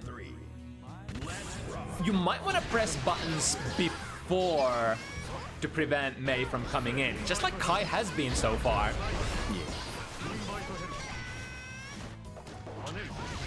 It's an opportunity to summon here. Quick unsummon. Yeah, I really like this.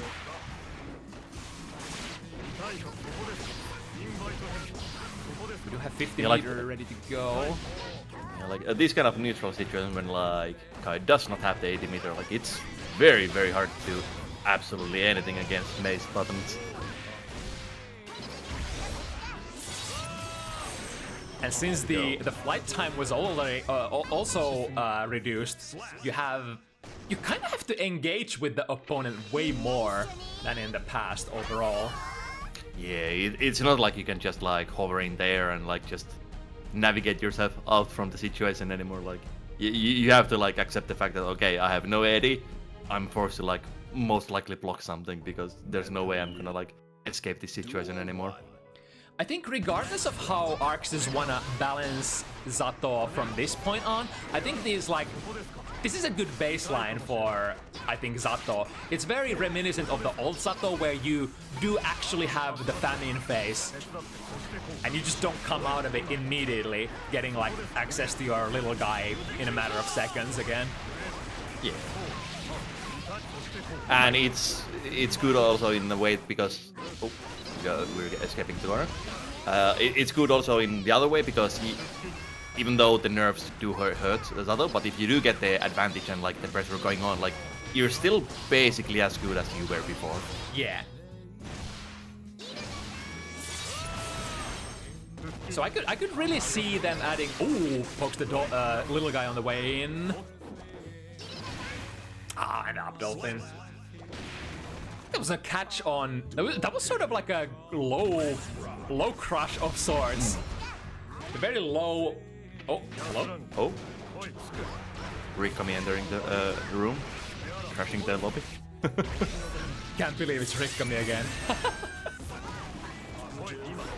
I wouldn't be surprised if there's some weird network magic where other players can cause some sort of stuttering for the active pair. Right, we have so many resources here. But the neutral jump slash! This could be a robbery. Kai recognizes. Lots of respect for the explosive potential of Mei. I think the Froggy caught the Dolphin startup there. S preventing the Wild Assault coming in. Yeah, it's another white one. There's no impulse.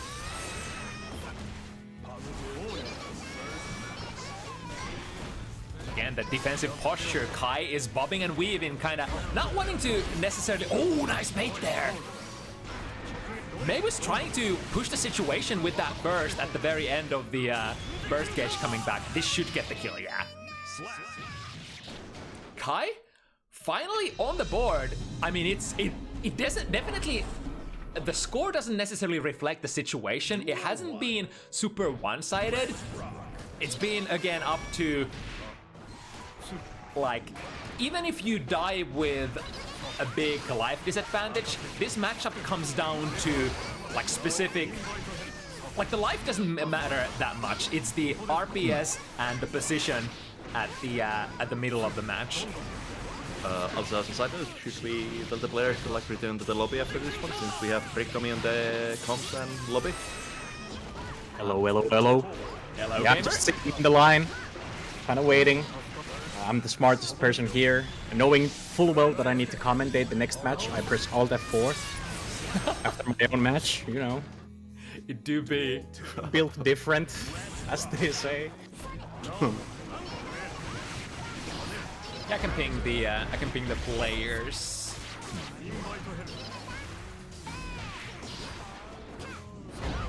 we go, heavy counter it. We're going into the corner. We got the... Oh, immediately losing Daddy again. Oh, that carries all the way to the corner. That's combo, I guess. Super wall break. We have good situation, mix-ups. And then we're going to the other corner. Do we take the wall break? No, we keep the corner. We are betting out the burst and we got it, but barely getting the 2S as a punish. Not enough to kill. Nice XP on the Dolphin again. Yeah, like there's definitely some like reactions on like player to player level Yomi already.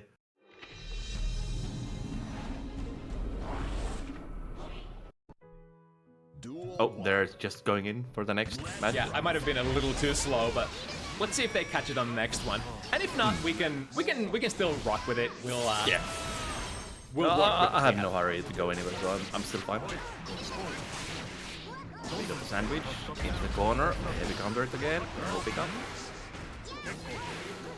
Counter wire, see. However, Kai does not have the little guy yet ready to go. It's 6p, and now this is where. Oh, but slides under. Went for the up summon or the froggy summon. Yeah, that's gonna be a wall break with the super. Ouch. 0 guts. Duel 2.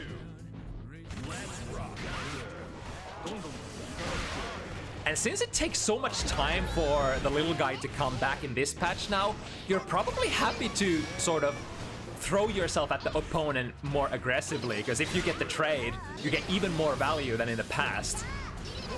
Yeah, like that's definitely a thing in this version of the game, because in Xrd, like it almost feels like Xrd was a little bit better without the Eddie. Yeah, sort of. So yeah, losing the Eddie in this game and like having no resources to like cover yourself, like it feels horrible. But then again, you do have the pressure that it's very good, and here we go with the super break. Now let's see. Gotta work without the puppet. Trying to use RC shenanigans to get enough momentum, get in. But now, it should be a summon. Yep, indeed. Yeah, and we have the tension now from the positive bonus. Oh, whiffing the throw just barely. I A little like bit the too far idea. away. Duel 3. I think Kai didn't have the was running with sort of a What looked like a fuzzy mash timing would have probably gotten caught by the throw if we just moved forward a pixel more. Nice, finds a whiff punish here. That's gonna be a lot of damage again. Ouch, oof, my bones. And after those two consecutive matches, May finding the stride once again. Yeah, I think they're focused on the game, not reading the chat at the moment. Yeah, no worries. Double jump. Ooh, was ready still with the 6B on the landing. Yeah, but losing Eddie because no meter anymore. Oh, I wonder if this is a mistake to break with this instead of Sun Void. Now we're gonna have to wait. Yeah, because now you don't really have like well, I guess you can extend the pressure with the burst, the wild assault, but it's a very expensive extension when you could have had like Eddie out from the wall break. I've aged the wall. Oh my god, better not counter poke. Kai literally standing at the very edge of that 2S hitbox. Tried to jab on the way in, but couldn't find the target this time. Now the prize is gonna be lots of damage coming in and a hard knockdown as well. Kai has 50 meter to defend. Gonna be enough in this situation? That might kill.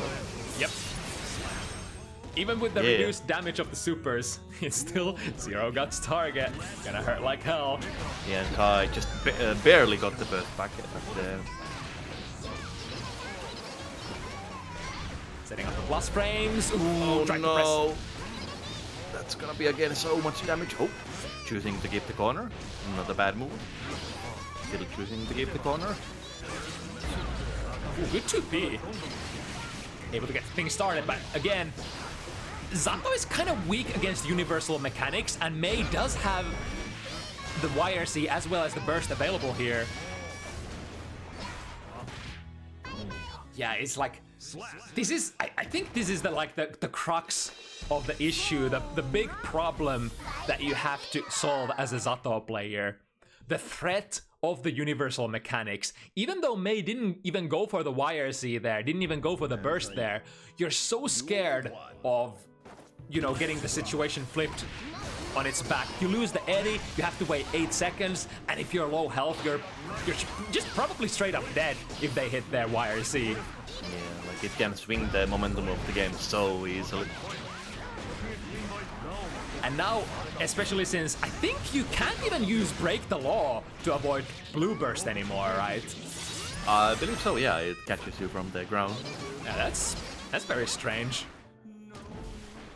Oh, playing footsies. Ooh, which side? Oh, but gets the self corner.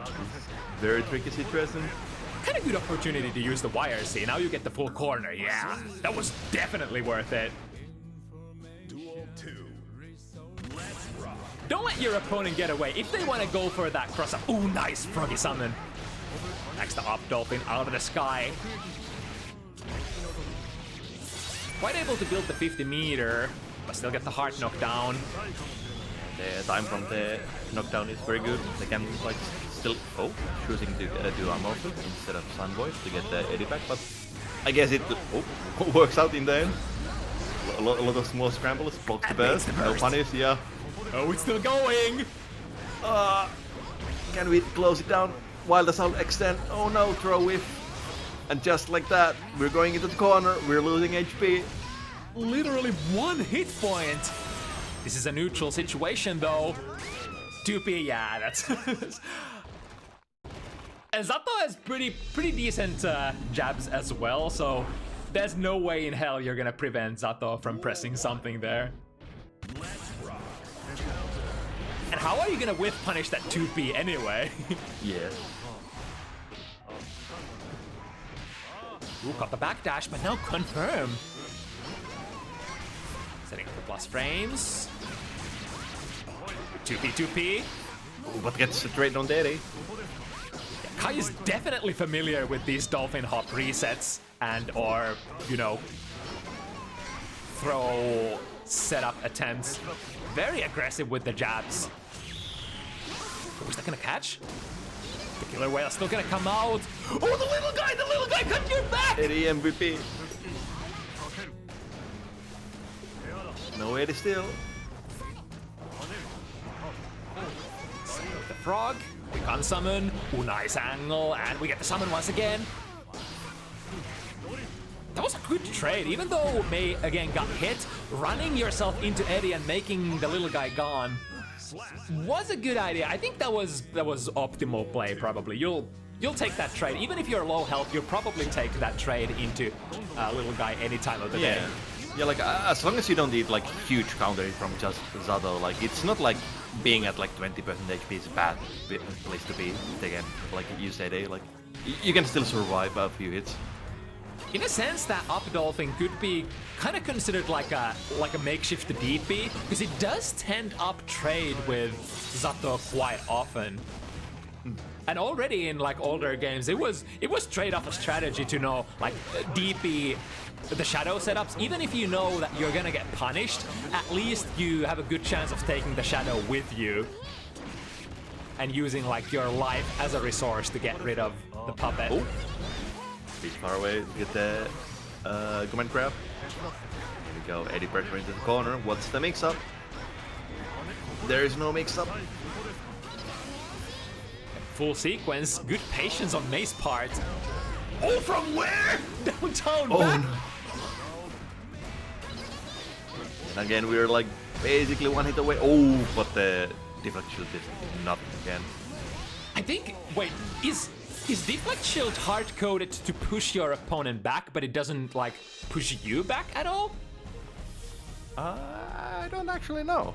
That's a good question, because like Kai didn't get pushed back at all in that situation. So it felt like the deflect shield did absolutely nothing, because there was, you know, nowhere to push Mei. Connection has been lost. Oh no. Is this? Oh, are they still playing? No. Yeah, I think they went the rematch. Yeah, it's just it's the classic case of the stripe lobbyists, and of the giving the spectators. Well, here's the hoping that Kai takes the next one. Yeah. It's 6-3 now. It would be a shame if they like clear the finals and nobody gets to see it. It's been a great set so far, though. I've seen so much anti-Mei tech, like way more anti-Mei tech for Season 3 than from any other competitor. Oh, they're saying in the chat that like they noticed the crash, so they're just skipping this one, letting them go. We get to see the potential final match. Wait, which chat are you? Oh, the Twitch one. Ah, right.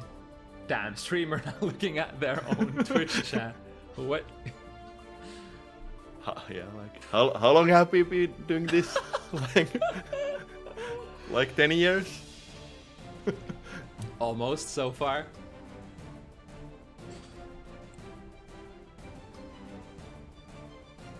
Damn, Rikkami is gonna get in for the potential last one as well.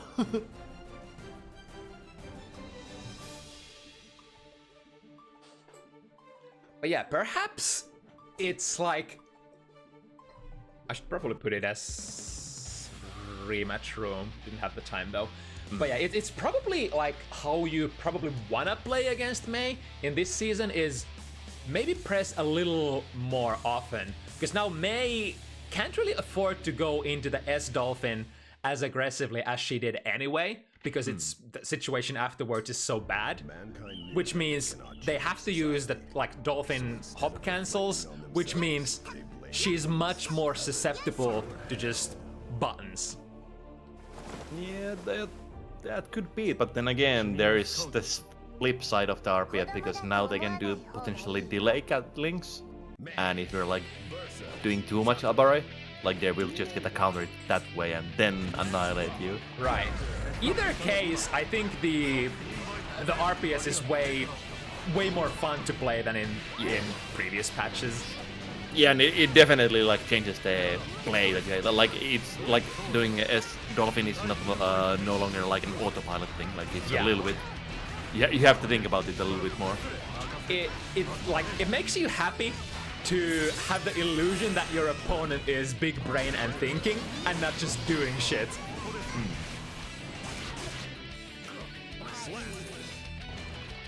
Guy not ready to let like give out. Getting one round in. Ooh, the summon. Yeah, that's unfortunate. We're getting the wall break with the Wild Assault like extension. Oh, it's the burst. That's gonna hurt again. It's a really tricky thing about the up-doll thing. It lands so fast and recovers so fast. So unless you're already kind of like ready to tag Mei on landing, it's really easy to miss and let Mei get away with the up dolphin land and still, like, then she also gets a press a button. We used all the enemy, we got into the corner, and just like that, Mei just escapes. Oh, going back in. Throwing the red assault once again. I think another testament to how these players have been training with each other already on the Yomi layer, where they know that there might be a lot of throws coming in from the red assault blocks. The Dolphin didn't hit, that was like the winning strike. RC into up Dolphin in the victory. And yeah, that should be 7 for Mei. Damn, yeah, really, like that was very, very fun set. Very educational. I think we don't have a lot of, you know, Zato players at this skill level on Europe. So it's like anywhere past like the intermediate plus into the advanced territory. There's very limited amount of, you know, super great Zato players to watch. So really happy that we got to see that much. And there was so much like anti-counter attack for both of these characters from both sides. Really cool set to watch. Yeah. Also, as we say in Finland, Rikkami läpsystä vaihto. Hell yeah, my brother. I can start spitting facts and not so facts. It's my favorite thing to do on commentary, after all. Hide the truth within the lies. The lies within the truth. At some point, I have to be right. Yeah, thanks for having me again. I'm gonna peace out and let Rikkami take over for now. Thank you. All right, next coming up, we've got, I think the first time we see Aizawa on season 3 on Bounty Hunters. One of the most active Testament players on the show. I do not recall yet seeing them play. So, probably right for this season. Happy Chaos. You know, this is a classic zoner versus zoner matchup. But, only one of the zoners has a slight advantage over the other. Yeah, this is kind of weird, since Testament at mid-screen range definitely can zone Happy Chaos, but once you go farther from that, you know, there's not a lot you can do. He just pulls out the gat and starts firing. And like, then when Happy Chaos gets in, you're losing all of your advantage from the range of your buttons as well. I think the addition of Wild Assault, and especially the Red Assault for Testament, was a big thing, because in this matchup in Season 2, you could kind of get away with, like, you could get, like, far slashes here and there, but the problem was, like, you wouldn't be able to do anything with those far slashes, because you didn't have combos without Curse. But now that you can actually hit confirm your far slashes into true knockdowns, I must say this matchup must have gotten a little better. Surely, certainly the rich didn't get too rich again. Well, positive bonus zoning is all I have to say, but alas, we'll just see how these players will show us how the matchup is played. Yeah, it's still Testament is still a fairly slow dash character. So, like you said, getting past a certain point on screen is gonna mean that they will have to just block and wait for the basic RPS to unfold.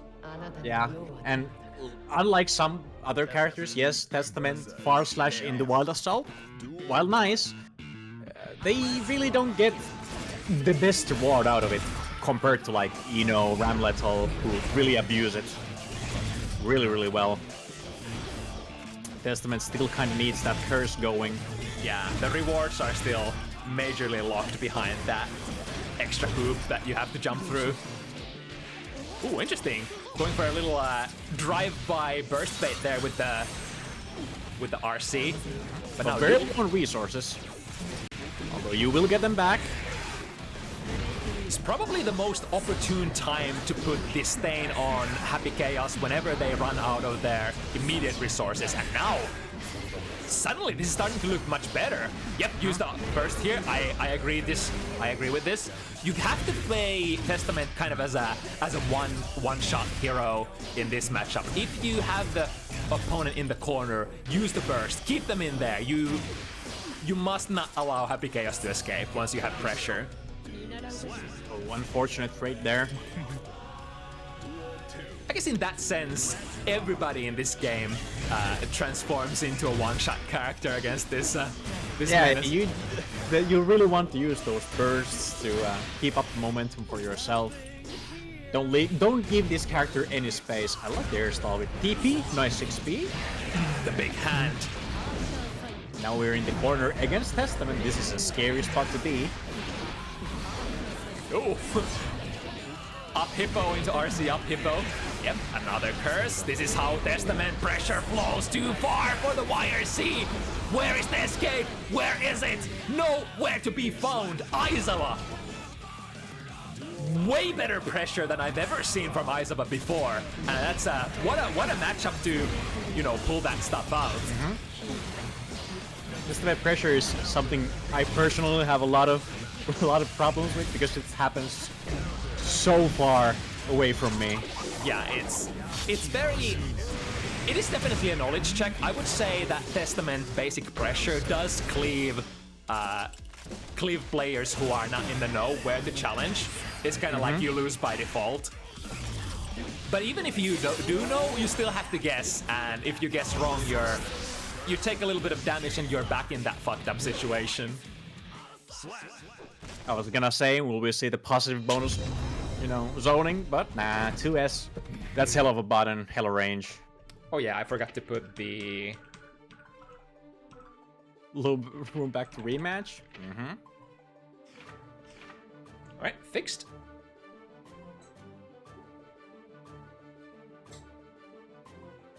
And we can finally game properly. Copium? Surely we won't need to put it on off rematch again. Hopefully. We shall see. And a very nice showing from Mankind Doom society. so far. The Romanian players are on fire tonight. Let's see what Aizawa has to say about that very fast burst there from Doom. And when you take a few shots, you kind of want to burst as well. You can deny some resources with it if you time it well. And you can get pretty close. Ooh, I think Doom might know. That 2K was pretty good there against the RPS of Testaments. The clone zone, the clone is there, works as a wall in both ways. Straight into pressure. And that's the Doom of me, the gunshot throw.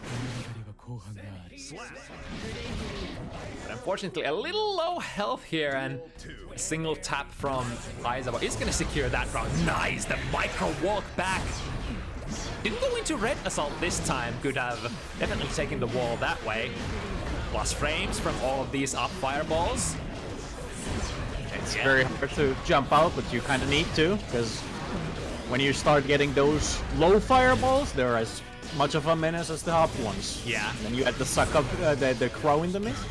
It's kind of like the mix-up. It's if you wanna better your position or get a big punish against the grounded fireballs, you have to jump. But if you jump into the up fireball, well, you're back into the ground pressure. Mankind. It's also kind of how the neutral works. Of course, for Happy Chaos doesn't really care much about that because you never have to. Ooh, I was about to say you never have to get close to Testament, but At some point you do. If you just back off into the corner, Testament can make it into the face, so to speak. Ooh, that was so smart. Realized that he had the slump. I would have actually broken the wall there and lost the position, but Aizawa was a little bit smarter. Also, there's no need to use the wild assault, so you can burst here. What's one more mix compared to 50 burst? Recurse. Opting to go in. Yeah, this is what you get when the Happy Chaos does get in. And if you happen to have an extra 50 meter on top of that and activate hyper focus, then you get to keep you basically spend much less concentration for doing block strings close than far. I really like what Doom was doing there. Just canceling the gun, the stance to bait dash-ins, so he could tag them. But now out of focus and getting burst into the corner. Yeah, I think that's a good burst. Now we got the stuff started. Oh, and the fireball. That's plus, hella plus actually. Nice YRC on the Stain proc though. You don't have to hold the next hit if you just YRC it. Speaking of plus frames for Testament, ooh. Interesting. We'll have to put the gun away here, but the Sakubai also are not gonna travel that far. It's not actually full screen, but it is pretty damn far. I think actually Doom could have just shot through that.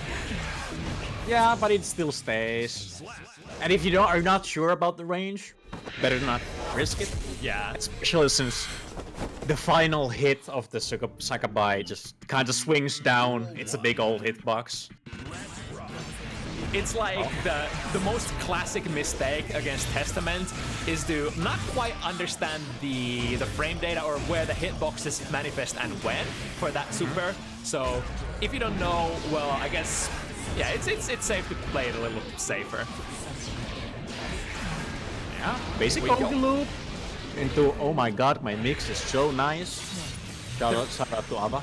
Yeah, the really tricky thing about Testament pressure is that I think mostly everything is plus, and you will have to RP stuff that is plus. So like you're trying to 6p things that can be gone under while being minus yourself, and you're trying to weave maybe a reversal super or a DP between a gap, stuff like that. But you're never really it's never really your turn. You have to take your turn.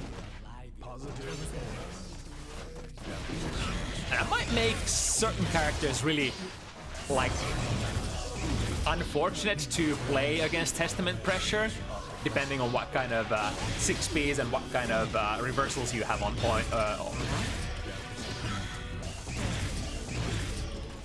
Now forced to deal with the zoning. Oh, rolls through the 6P. Ooh, that's one way to avoid the big hand. I was like, there's no way there's anything that can avoid the hand in this game, right? Wrong. I mean, it sometimes trades with stroke the big tree, so honestly not surprised. Right. Barrel full. Half concentration, and we're gonna get to run some mix-up Perinos. No, we'll just gonna take it, sit it back, recharge resources. I think this is a smart choice because yeah, because we have the Bull Burst on board here for Aizawa. Sadly, this is very not punishable in that situation. And just losing FD on those multiple hits, but now the corner carry, the burst is there. Yeah, the good hit confirm out of that Stain Pop, forcing Doom to go into the burst. Kinda, you know, that was the best bang for your buck usually. The biggest combos, the biggest value is gonna come from the Stain Pop, so if you can get your blue bursts out during that time, perfect, great. Ooh. Well, going through the first shot, so not one less bullet. Ooh. Big value, MVP clone, taking the hit for the team. Clone is something Testament really, I guess, like struggles with as well. You kind of just can't get through it easily. Yeah, I think it's like something like that you could do. And it's pretty good.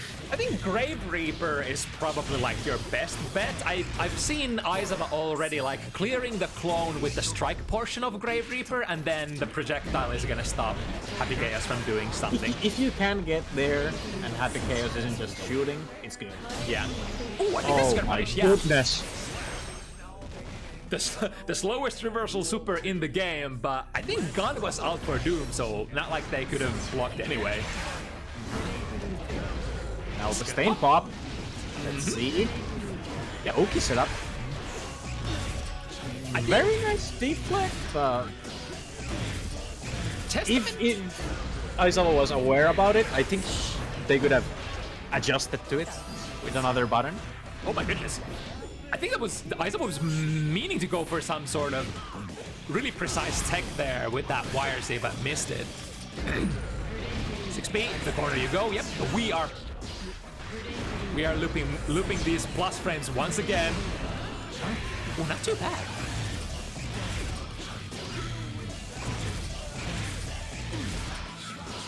Watch the hit. Resources looking kind of good considering that we have 50 meters to spend. And the 6B. Huh? Oh, but he didn't block the second hit. Damn! Or perhaps was that?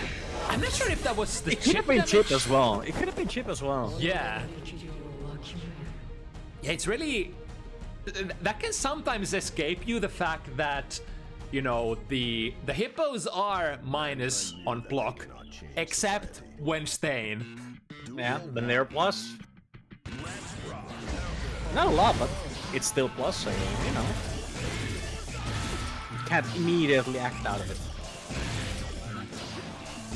Yeah, this is where you wanna be, is Happy Chaos. This range, and then yeah, force yourself in, just start using those bullets. Get that corner. Wall break, super. I think bullets back. That was like the most Aizawa thing ever to do. I think he tried to use the teleport possession to avoid a bullet, but didn't quite get it out properly. The X-Beasts, the Arbiter Signs. Arbiter Sign, yeah. Yeah, they look like hippos. It's tragic that I am technically a Testament main, and I can't remember the name of that move for the death of me. Arbiter Sign, I just always want to say X-Beast. It looks like X-Beast, so you know. And it is the mix-up. But now there's a Sex Machine. No wall break though, because already at full screen. No worries, this is definitely a position where you're comfortable as Happy Chaos. Beautiful that blocks, but just can't get in. Perfect spacing there. 6B, dealing with the clone, and then canceling into a fireball. Yellow plus frames, but finds the mark. Clean! And Doom survived that onslaught by standing up to block the high Arbiter Sign as well. So definitely deserved victory there. Didn't come for free. There we go, the 6B into the fireball. Take care of the clone, but now you're taking you're taking shots from point blank. Doom is really good at managing the resources. It feels like he's shooting a lot at full screen, yet he doesn't seem to run out of resources very... Uh-oh! Dodo, the gold burst. Maybe a little bit of an oopsie there. But they're just in time. The jump in, very good. Oh my god, whiffs! The handshake! Both players, that was not a reaction. Both players knew that they both wanted to go for a throw. Or rather, Aizawa knew that the throw was coming. Doom just didn't quite get the spacing right. We get the stain, but jumps over the Arbiter's sign. I think one of the primary reasons why this matchup is not great for Testament is even if you do get the stain, you don't get to utilize it very well. It just kind of does nothing unless you are close enough to Happy Chaos.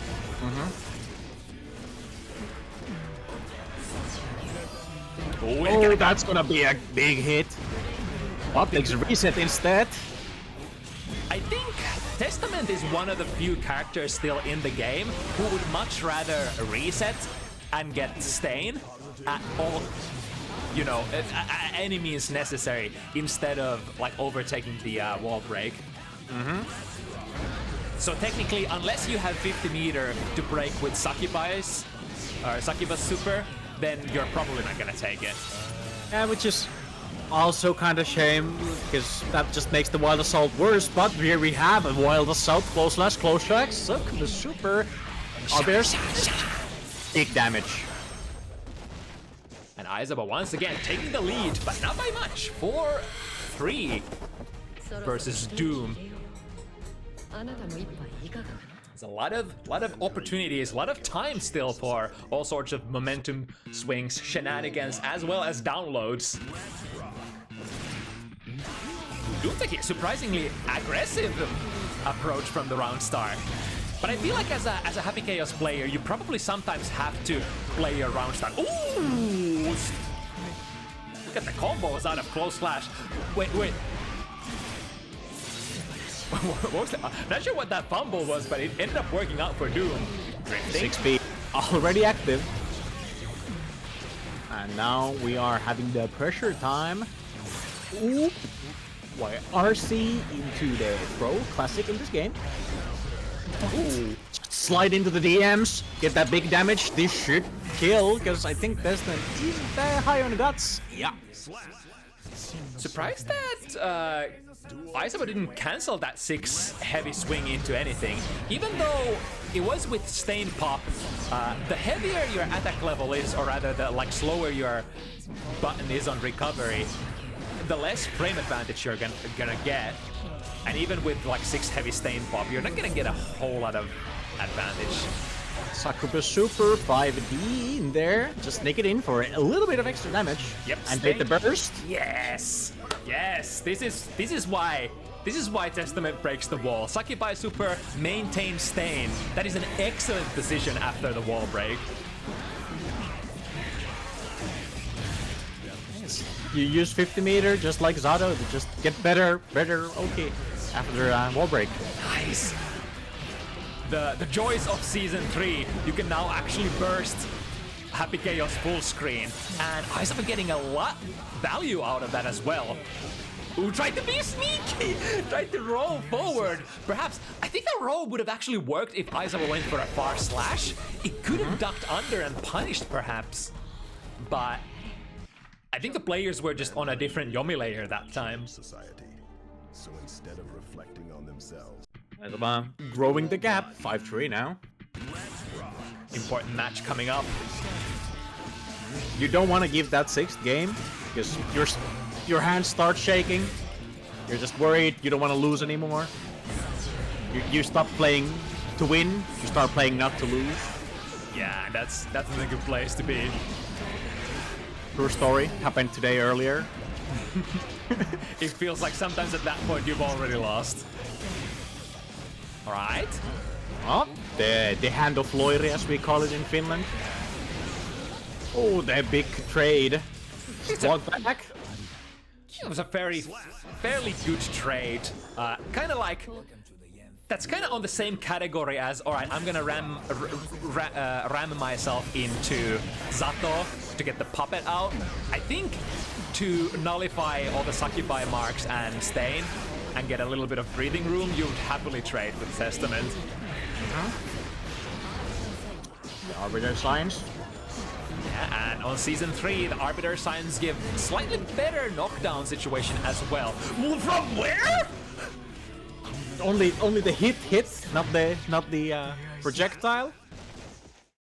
was a fairly unfortunate initially for Aizawa, still somehow able to come out of that corner struggle as victorious, and now suddenly massive leap in momentum for Aizawa. Oh my god. The dash blocks are rough, but you just have to do them. And now they're fucking beautiful. God, really nice place for both players, that sequence.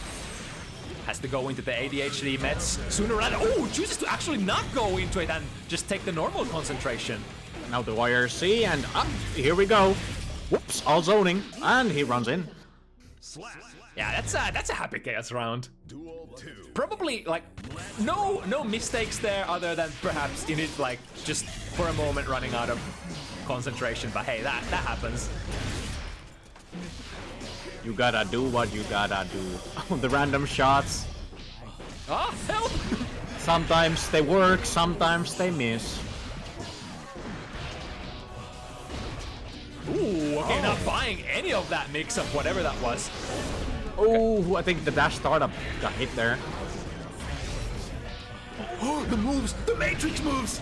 Teleports behind Doom during the Wild Assault! And the Arbiter's sign. It's, in that situation, you just get the Sakubai block, get the stain, hit that high-low. Ooh, great. The tail end of the projectile still took Doom out of the gun stance there. Now it's Doom's turn. Very aggressive blue assault, getting the wall, getting the break, getting the full barrel, and here we go! And we get that bossy bonus, we have full bullets. Doom needs this. Oh, I don't think that's gonna be good. Oh, the 6B just run in there. Maybe I misspoke. That did get some value for Aizawa. On the wall. Not really guess for your life, but next hit. Oh my goodness! With the 5D whiffs. Oh, he went for a hits. Ooh, crush. The instant air dash catching that 2K from Doom. Damn, what a round. God. It was back-to-back even up until it was like 3-3, and then Aizawa just figured something out. I don't know what it was, because it kind of seemed like Doom was playing the same. Doom was playing pretty good, but as well, just managing to get more out of those RPS situations. I feel like getting like the pressure. You could. I felt like Doom had more trouble with the pressure afterwards. Yeah, for sure. It was. Sequences weren't as long because I guess Doom either got out faster or just took the hit. Yeah. But yeah, it was all around beautiful. Aizawa kind of transformed into that one-shot character that we were talking about. He was very precise. Once he got the pressure rolling, he kept it almost all the time towards the latter part of the set. But now we get into the, oh my god, Zat with the real Kami-sama, #1 real Kami-sama fan. It's me. He's my #1 fan. Damn. I guess. Some people may have dubbed me as the second coming of Daru. I'm gonna explain it to you right now. 2 of these reasons I got from other players, and the 3rd reason I got from Zat. The first reason is I have the jacket. Y'all know the Enrage one. I got that before Daru got that, so I'm kind of cool. 2, I really like Megalomania. It's a good tool. But #3 reason, and this is why Zat said I'm the second coming of Daru. I'm the biggest up player of in existence, maybe second to Daru. And I say this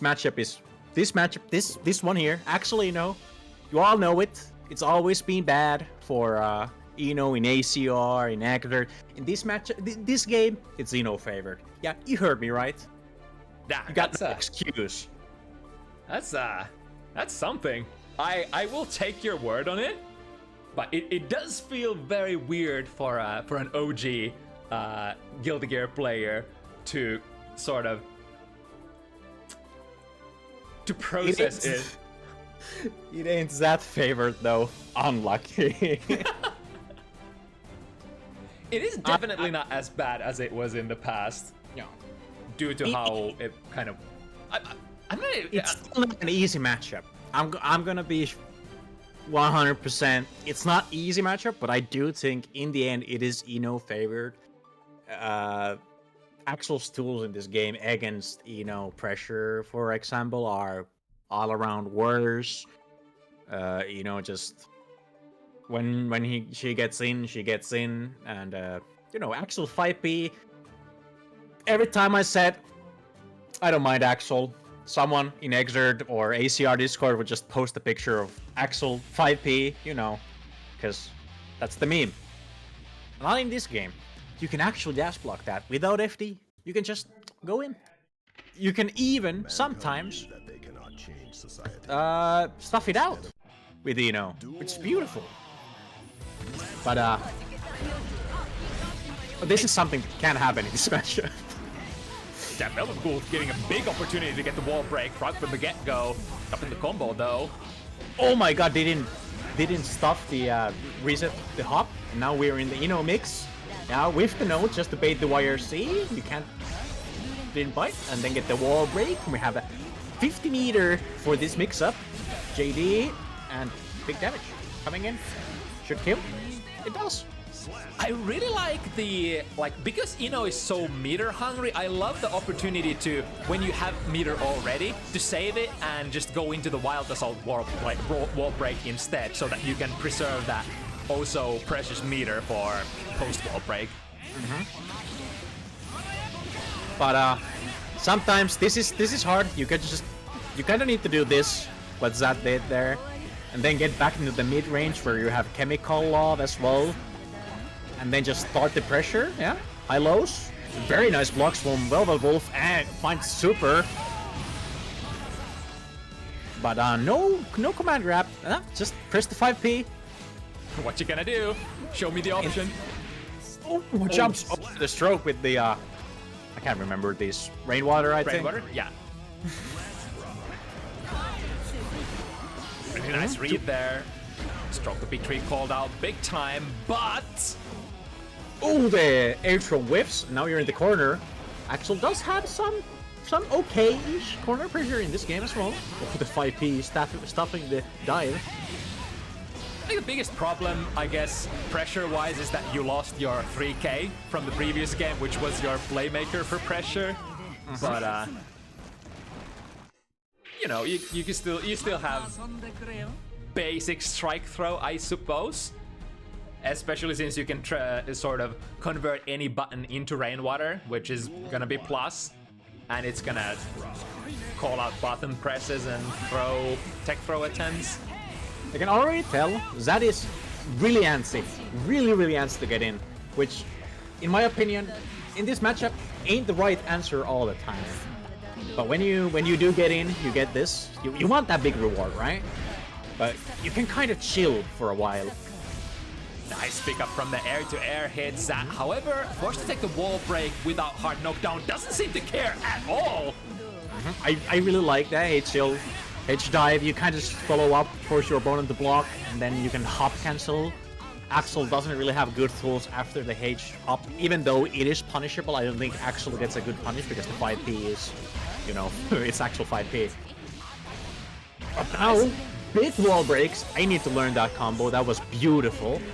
Of course, costs 100 to get the hard knockdown, but we happily spend it, especially on set play characters. And there, again, the HL PRC drifting. It's such a good tool now, since you don't need meter for combos anymore. You can just lock your opponent into having to either crouch or block the HL. Ooh, nice, dodging the chain and landing into some plus frames, I think, for that time. But at this range, critical log is actually a tool in this matchup, because, Ransom doesn't immediately destroy it. Ooh, what a combo! Gets the 2K pickup wall there. Ooh, threatening the round start Rainwater, which is like, I think if you don't have a sequence for round start Rainwater, then I don't think there's any reason for Axel to not use it, because it's probably gonna put you in a really good position afterwards and avoid all of the round start options. But now, what you can't avoid is that coming in! The throw bait! Stays still for a couple of frames, waits for Velvet Wolf to press. Just to be ready to strike. Big time. Man. Duel 1. Alright, and we are 1-1. Oh, just hops in, but 2k on block. Axel has good challenges. Ooh, this time, rare footage of the up follow-up of Frenzen actually catching people in the air properly. I think it's been the basic RPS for Zat how to get in with Ino is you kind of neutral jump, hop, like chill in the air. If you see Axel unleash something that is punishable, then you go for the dive. Unfortunate that the last Axel bomber didn't hit because that was an insane pickup with the from the OTG snake into a time stop.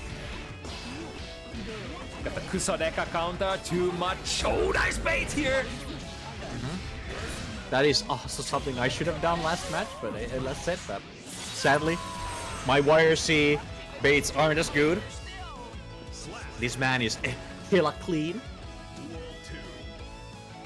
Clean and simple. Speaking of, just got a normal safe jump. Not much to it to finish that round.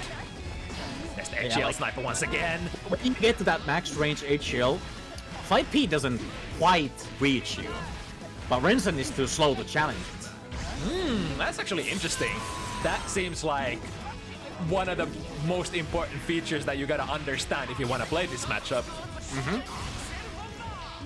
Which is why I really emphasize that in this matchup, as you know, don't force yourself in, challenge that zoning instead. And when they start respecting your counter zoning, then you just John Madden. Look at the balls on this guy. Zat waking up with a forward dash, reading that Velvet Wolf had that respect on the pressure sequence. I really like that round start, the JP to air, and then in just falling J heavy. But now, getting out of that Renzen loop that is difficult. But now another time stop, Bombos. Oh my goodness. Axel with the damage. Holy! Zat does have 50 meter here. Spends it immediately. Yeah, get a lot of the corner carry, and now the opponent is forced to block. I was about to say there's no way he's not gonna deflect because it's almost do or die. And then we're waiting for that YRC. But Zat, the GOAT, has the OTG. With all Don't the need another reads, mixes.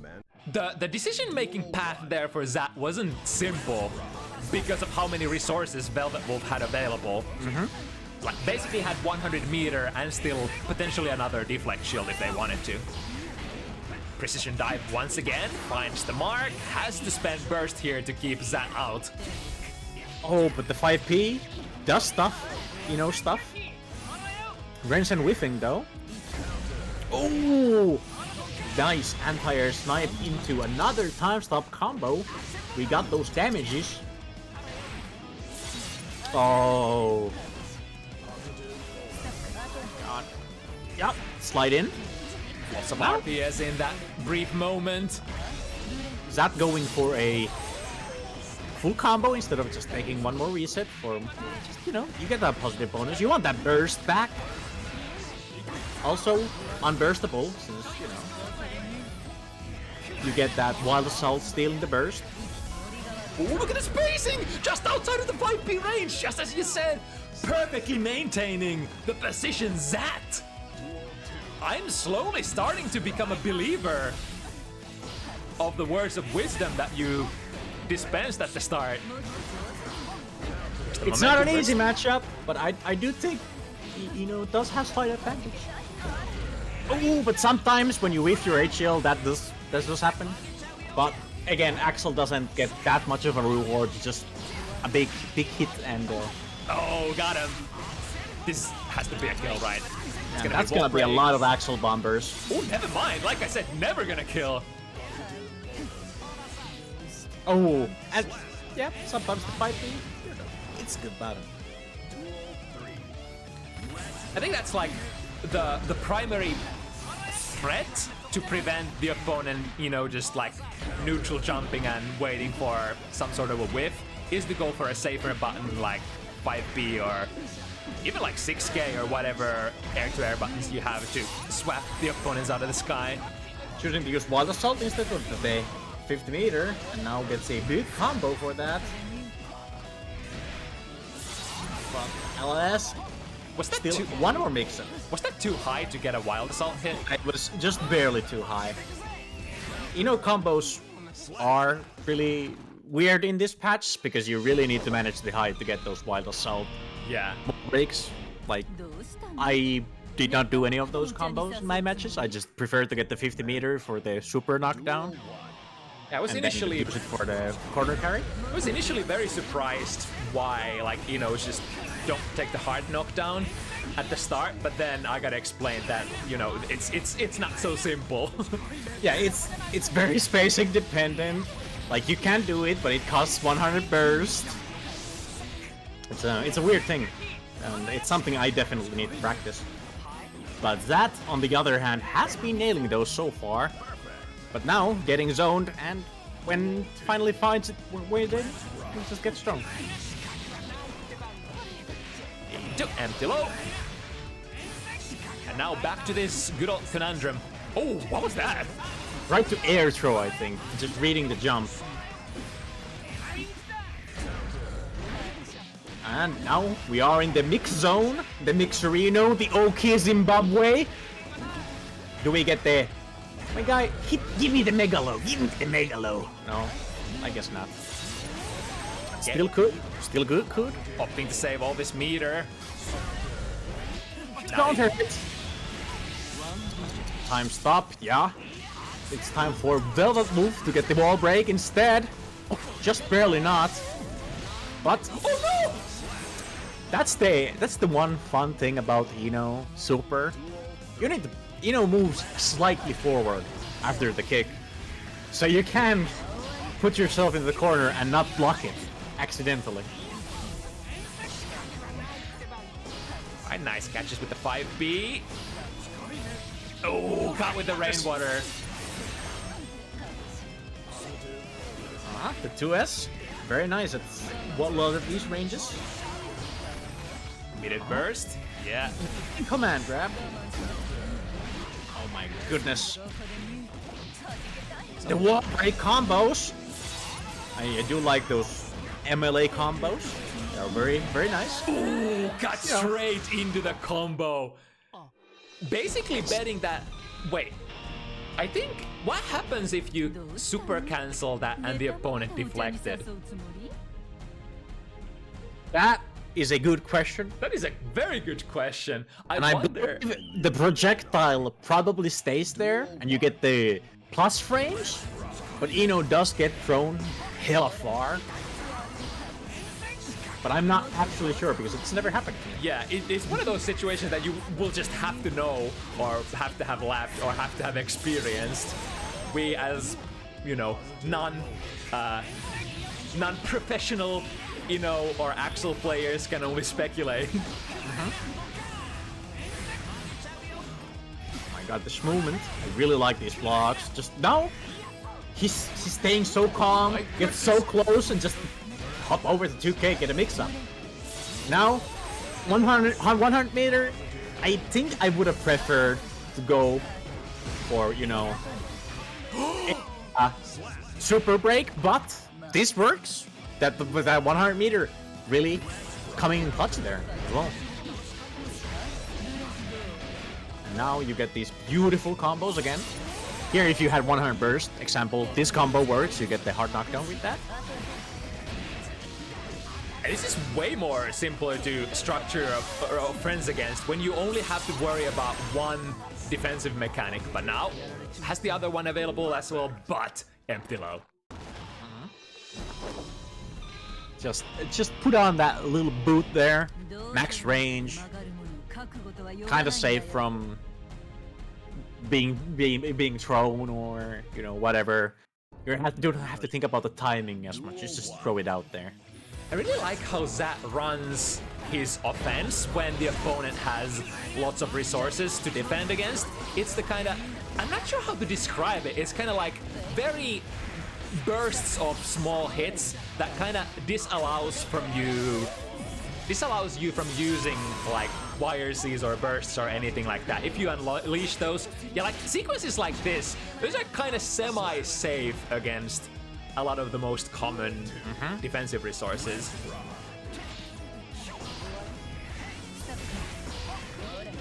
Finds the low once again. Yeah, just go the pick throws from the note, and then the lows, and then another high, and then another high. Oh, yeah, it's time to burst, baby. But the HCL gets you another beautiful, beautiful situation. You were kind of talking about how Axel's defensive options don't align with in this version. I think it's like because... Or one reason is because like Axel's 5-framer is in his 2K, and while in many matchups that's a very big benefit, I think in fact in matchup that's not too great. In matchup you would probably want to have like a 5-frame jab that prevents the float dash instead. Exactly. The 5K from Axel is still good in this matchup, but it is so much slower that it's so much easier to call out as well. Also, it's a standing, unlike other characters like Gold Lewis, 2P, insane button against because it's a good anti-air at the same time. But like 2K, just floats over it.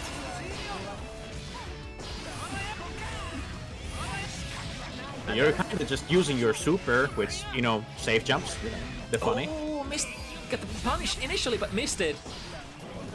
Nonetheless. Does take another round, though. We're not going down yet. It is looking relatively grim, but, we've seen nastier comebacks than 2-6 before.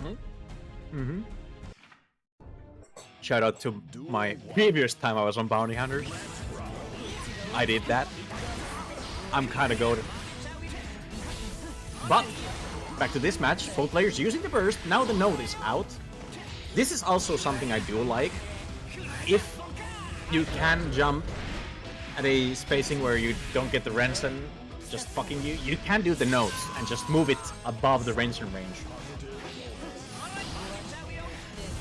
The 5Ps are starting to find their mark a little bit better. I think it's like the timing that Velvet Wolf is choosing to unleash the strikes. I think, Axel is all about timing. You're of course, you're gonna press the same buttons as everybody else, but depending on the spacing and the timing, it makes or breaks the matchup, no matter who you're playing against. Case in point, just barely missing that 2S. Burst into HCL. Oh my goodness! But it doesn't kill. And now you're gambling. The gamble did not pay off this time. But we're going into the next round. Equal resources. Sad. Still on a set point. Match, I guess.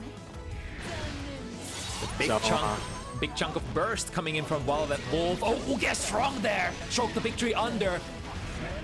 Now you have the note in the JDs. Yeah, you can just let the JD hit you and take another mix instead of converting out of it. Especially in this patch, its conversions were diminished with the dive nerfs. Pays off, finds the opening, forcing Velvet Wolf once again to unleash the burst. The Rensens are finding their mark, but the HCL is now there, the note is in the air, 6B. Oh, the burst! That's a big counter hit into super. Yeah, just enough. Was able to build the 50 meter, the very important heart knockdown. Now, real question. Ooh, nice deflect shield. Gets lots of value. But you want... Oh my god, I think this hits. Yeah, so fat in that air when you do that. But the 8, which one wins? Oh, it's Velvet Wolf! I'm gonna be honest, I was expecting a double KO there. But I mean, Velvet Wolf will happily take this. Duel 1. The dream is alive. 4 more to go. Oh, that's gonna be a punish. Wait, no! Went for a button a little too hard. I think pressed a 7 or an 8 framer, depending on where the dive hit. It was -2, -1. So you know. Yeah, you do have some options there. You could take the throw punish to be absolutely sure if you're not sure. But if you go for the cookie jar, sometimes you might drop it.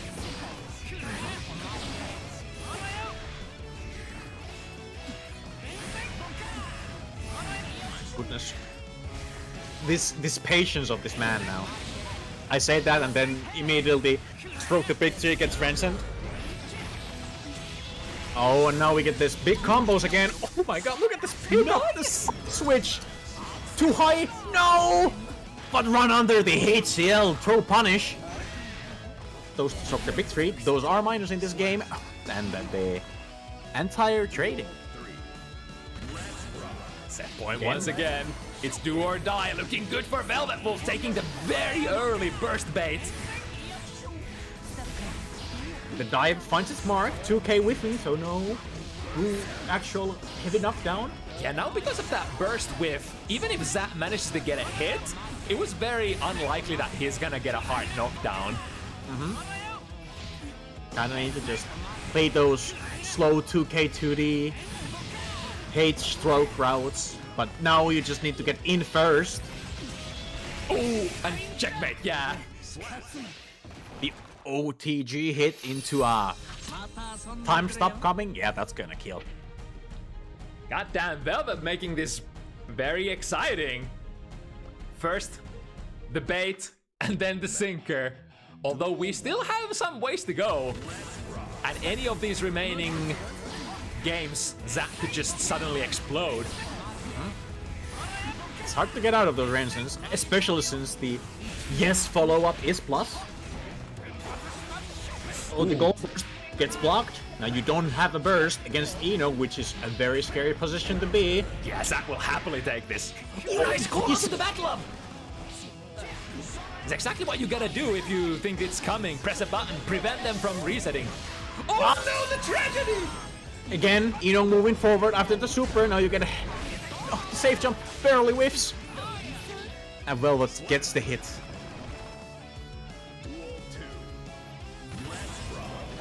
Alright, well, with a little bit of a buffer. Here we go. Oh no, miss it. Oh, I mean, actually, that's a happy little accident, because that didn't actually have the full burst gauge ready to go, so preserving the corner without having to take the wall break was pretty decent. Now, one more hit for the set point. Here it comes again. Live or die, Velvet Wolf. What's it gonna be? Oh, that's a big one. Hit round start. 2B. Now you're in the Rensen hell. This is hard to deal with, but it is manageable. Like this. No! The jump over, giving more time for Velvet Wolf to recover, to press the anti-air instead. And now the time stop is there, yeah? That was interesting. Taking the resets, just wanting to bait that burst. Last patch that would have baited it. Now, doesn't work. But that's the burst of their own. Oh, that's great anti-air! Oh, and the big combo! And the reset! It's yeah, one. That's minus. Oh, the snail! Frame trap. Had the 50 meter to combine with it, so it was not the biggest Hail Mary in the world, but oh my goodness. 2 more. Holy! I mean, if I was in Zat's position at the moment, I would be kinda distressed, even if I'm sitting in a lead right now.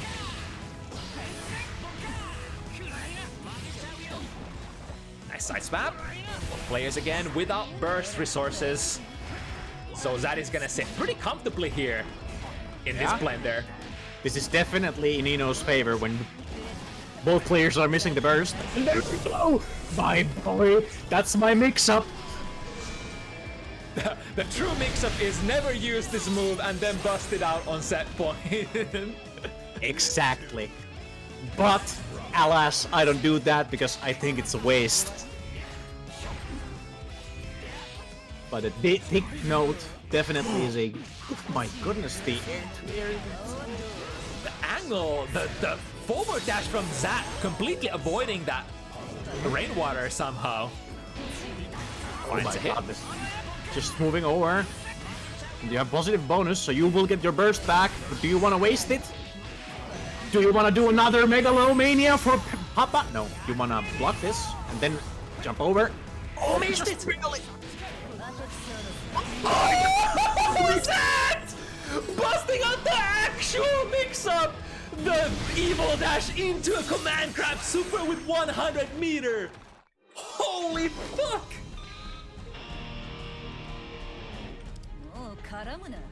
I was not expecting that. That, my boy, you made your senpai proud, even though you're better than me. I'm just older than you. Damn, I think that was... Didn't Zat finish their set previously with like that as well? I mean, not with the... He really likes this. All this really finicky Daru tech, which I respect. Come on, he's got better combos than me, as you can see easily. And just... It works. It works. It's beautiful. Damn. Oh my goodness. Although, I do have to say, one thing other than, you know, gameplay and Megalomania and all that, we both hate Daru's mods that he has on stream. Oh yeah? What's the problem with Daru's mods? They're too horny even for us. But now we get into the bald, the beautiful, the Mr. Streamer himself, the co-founder of JALLUMINATI, the strongest esport organization in Finland, Rygand May. No, I do not like the testament with boobs. Oh gosh, that sounds... That's one of the Daru mods, you know. He's down bad. I'm not sure if that's like cursed or blessed, as probably... It's cursed. It's hella cursed. I'm not sure if I want to see it or if I do want to see it. Maybe I should tune into Daru next time he streams.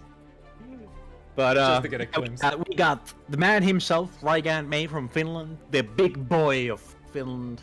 Everyone loves that fella. Versus Justa, Axel. Yeah, stakes are quite high on this one. So Rygand has a massive life lead, massive win streak, which, you know, he's maintained since 2022 or something like that. However, these two guys did meet in double elimination brackets quite recently, and rumor has it that Justa had Rygand's number at that time.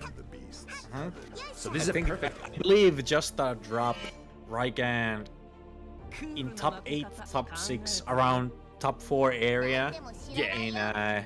In one of the weekly brackets that people run for this game. I can't remember which one. But he himself said he hasn't played a lot of good Axels. So it's kind of new territory for him, and yeah, he's very enthusiastic to now feel it out in a long set, see how he can adapt to just this gameplay. Does make sense, because actually it's kind of almost as rare as Milia in a way. Definitely one of the more rare characters in this game, in at least in EU. Oh gosh, where did the Wild Assault conversion go? Oh, speaking of Wild Assault though, Justa takes the corner. However, this Rainwater Bay ain't gonna be... What? Hello? Sadly, couldn't get the corner swap there. Fish, please.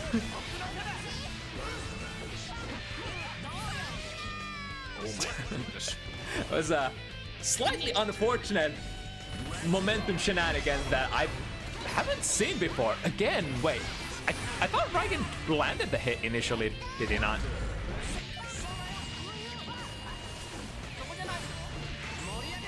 Ooh, get the conversion, slow down frames.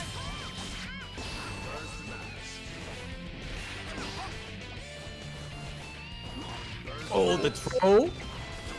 Now into a cross-up situation. Another one. Ooh, that's gonna hurt. Misses the Wild Assault. What's up? I think so far Rygand has missed most of the Wild Assault conversions, but you know, no problem. Still get the round. Wall slash anti-air as if we were Nagoriyuki or Milia. Quick tap and can take the wall break without Wild Assault or Super. Got this movement now. Rygand is a master of May Air's movement. And but it's really gonna be really hard to adapt to these multi-angular anti-airs that Axel has. Yeah, it's like, I think Axel is one of the few characters in the game who has really good options for calling out those trademark JD shenanigans in the air that Rygand loves to use. Oh my god, so much damage there. Rygand just getting his burst back as well. Up. What a brave dash. Good read on the 5B. Let's go. Yeah, good read on the 5B. We go, already have the prey in the corner. Very nice 2K Abare there. Ooh, gets the punish. Again. But unfortunately, Rygand that time didn't have the 50 meter yet. And I think it's probably kind of hard to punish Snail on the ground. Unless you ask for the help of the escort. What the hell were those bombos? What? Excuse me? Is this why they call him one of the Axel Grandmasters of EMEA? I'm seeing stuff here. Uh-huh. Who let him cook? Holy. In fact, hold up. I kind of want to see this cooking. Oh my god, the jump out. Anti-Iron with 2K, waits for the burst as well, and into the punish. Oh my god, Justa! Alright, I'm slowly starting to realize what caliber of players we are dealing with here. 2 straight wins for Justa. However, Rygand definitely one of those players who's never gonna give up. Never gonna be discouraged before it's over. And even though I said that Axel kind of does have, you know, ability to block some of those air paths that Mei players love to use, on the other hand, Mei is one of the most mobile air characters in the game, and Axel is kind of like a character who you have to play air against. There's just, you know, no going through Renzen on the ground and the other plethora of strikes. So to have some additional options for the air RPS works in your favor for sure. Oh my god, again, Justa. Ruthless. Oh my god. This demon. Absolute destroyer moving forward, dodging the high dolphin. That's pretty good matchup knowledge. Even some high-level players don't know that you can micro-walk out of the up dolphin and just make cross herself up in the corner. Even the slightest forward movement is enough, in fact. But Justa taking the 3-0 lead. This is what you see in the double elimination bracket, but from now you still need 4 more, and I'd like to believe our man Rygand is just starting to adapt now. Yeah, it's kind of nutty. I think Rygand just hasn't gotten an opportunity to run any sort of offense, even, like, it feels like not even once. So I wonder what will happen when Rygand gets in this position. That's half your life damage. But now you Jump still over the 5 heavy. Very nice contests. have to break through the iron defense or the iron zoning of Justa. Oh my god, that hits. As soon as Rygand finds some sort of way in, it's straight into the reversal super. Oh, 3K goes active before Justice button. Okay. They hard knockdown. Now can we see a left right? No, we just get the high low. Ooh, so smart! The micro dash again! However, that didn't cross up, did it? I hope No, not. it cannot cross up, so there is no cross up boxes, which is why the forward walk thing works so well. Oh, holy momentum. Into empty low. I'll jump over the wall, but no, gets anti-aired! Damn, Justa's reaction times are sick. And again, with these beautiful combos we just saw last match, but this time, not too high. Gets the wall break, but now it's Rygand's time to do pressure. And these blocks are beautiful. Look at that wrist gauge, though. Backdash out of the corner, Justa! How does he do it? He just blocked!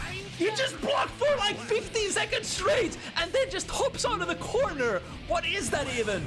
I think it was like a backdash while Rygand was crossed up. Absolutely nutty sequences. From the 2P, from across the screen, yeah, you bet your ass we're taking this wall break. You got positive bonus? I want one as well, baby, but now it's counter hit time. You want to use those wild assaults to deny the burst. No hard knockdown though, but just a very low on life. Both Blue RC throw. Yeah, I think there was no scenario, like there was no universe where Rygand doesn't drift forward there on the round start because you're playing against Axel. Oh my god. He's not dead, is he? No way. Right, but the deflect not working. God, the wait! He waited for it! I mean, there was a couple of options that Justa could have waited for. One being deflect, other being reversal super. But he got the exact bait he was looking for. React to the whiff deflect, get the game once again. I believe that in that range, you know, even if you see the PRC, you can just blue RC on wake up, kind of baiting the YRC. You can just chill and then use your own meter to challenge again. Yeah, that S Dolphin RPS not so good anymore, especially against Axel having that 2K 5 frames. Probably gonna prevent May from doing almost anything after S Dolphin. Thank goodness, but now we are into the other side. Air super big damage into another Oki situation. Empty throw. And not any throw. Overhead kiss. But now we're Rygand back into the corner. Perfect timing on the burst for Justa. However, Rygand flips it around. Big one. Now forcing Justa into this round without much burst to use at all. Very nice JP. IAD over the 5K. Move out in the corner. And now Rygand does have a striking position. Smart. Jumping out of the... And again, as soon as Justa has an opportunity to get out of the corner under Rygand, he just does it every single time. Oh my god, beautiful dolphin cancel. No flinch from Justa. Wild Assault gets the kill. Finally has to succumb to the onslaught of Rygand. But even still, in such a sort of quotation hopeless situation, Justice just seems extremely patient, completely fine blocking the incoming strikes. It's like, I think the reason why Justa has been able to find such amazing looking escapes from those corner situations is because he's willing to wait. He's waiting to, you know, Rygand to do something that he can react to. And speaking of reacting to things, seeing the dash forward, breaking the throw. Keep the pressure going. Rygand finds the handle this time. 6K is being blocked. It is reactable in this match. Oh, the burst! Now this should kill. And it do. I think usually the Upper Dolphin should be fairly burstable, but I feel like maybe just delayed the burst a little bit too much there. Or rather, you gotta burst it as it's starting rather than when it has already hit. Yeah. It does recover in the air after all. Oh my god, the air throw into 5D! Axel Bomba. Doesn't take the hard knockdown, but you're Axel, so you kinda don't need it for this range because your far slash is so good. And now, another super into those 6Ks. Really keen sense for when, you know, there's a gap to be gone through. To the other side. Once again, opting to anti-air with that 2K, relying on the low profile instead of the upper hitting hitboxes. Like the massive combo. Again, the 2K after the S-Dolphin checks almost everything. I think the backdash is the only thing that you can do there as Mei. You can't even jump out of that anymore. Okay. We both have bursts on deck, but Rygand does have potential lead. You can now see that. Oh, the air throw though. What is this player? Come on, grab. OG! Air grabs coming from Justa. Oh, Blocking the gold burst. oh my god, so much whiffed stuff. Rygand moving out of there. The Oh, stagger pressure! 2K, 2K, 2K, all of those are potential gaps to press buttons after, but Rygand having the respect for the cancel there. Perhaps the worry that the next hit is gonna kill me. Justice definitely cooking here. Into hard burst bait. Rygand not ready to burst just yet. Smart. Gets value. Oh my god, the throw on the 5D though. And now it's Rygand's turn to deal the damage. Positive bonus. 50% meter ready to go as well. That makes S-Dolphin a very potential combo starter from half screen away. Oh my goodness. But now the difficult question, are we gonna burst here for Rygand? No, he's gonna hold on to it. That is it's kind of shame to die with so many resources with a full meter, but sometimes, you know, you gotta cut your losses and not take the big risk. Beautiful overhead kiss. Once again, starting the round with 50% life lead, but that doesn't mean too much against Axel. The bigger wins against Axel are when you manage to do this, when you manage to get in. This is where you're in your element, ready to land strikes. Oh my god, Justa is such a rock wall. Sadly, the rock wall can be broken. A boom! Yeah, Both we players coming into the match point with bursts. A big counter hit. Immediate burst. Yeah, if you're a zoner, you kind of want to do that. So you might build another one just by zoning. Escape plus Justice. Realize that there was a jump to be made there. 2K calling out the 3K from Rygand. The hard bait once again, Rygand getting the value, holding onto the burst. And now we're going into the next screen. Justa does have 50 meter. Reversal super is available. YRC is available. But are we gonna get any of those? Oh, sadly Here doesn't it get comes. This should go over. And then into a counter hit punish. Rygand taking 2-5. He's definitely waking up now. Yeah, with the legacy knowledge, you need to go for a jump between those hits, or rather avoid between the first and the second hit, and then punish right in between. There is yet hope, looks like, for Rygand. Oh my goodness. The throw though. Now we're in the corner. Yep, again, the plus frames out of the rainwater, preventing Rygand from jumping out, it feels like. Getting just as a burst though. So if he can just start his own offense, this is enough to kill. 6 heavy counter hit on an airborne opponent. Don't see that starter very often. Nice, Now Rygand. Stir the jam. Yeah, baby. That's a big damage, big wall break. Ah, everybody's finally Nagoriyuki. Damn, it's over just like that. 2 touches. Now this is the Mei gameplay that I've been looking for. Pressing post slash. Both players do have burst again. Beautiful Axel sequences. Damn, we're pressuring on Axel. Use that wild assault, keep the pressure going, put them in the corner. Oh, Justa was going for the hard bait there. But yeah, just didn't hold on for too long enough. Now get that positive bonus. Just like getting another burst because the wall sticks give you so much. Oh, beautiful JK there as an air-to-air. Oh, the throw finds its mark, but doesn't kill quite, but that does. Damn, it was so important for Justa to grasp that momentum there. After the wall break, if Justa lets Rygand hang back and build, you know, extra burst, extra tension, it's gonna get kind of hard. But because of that, Justa realized it was the time to press the situation. It was time to prevent Rygand from building any of that. Ooh, the brave dash goes through 5k.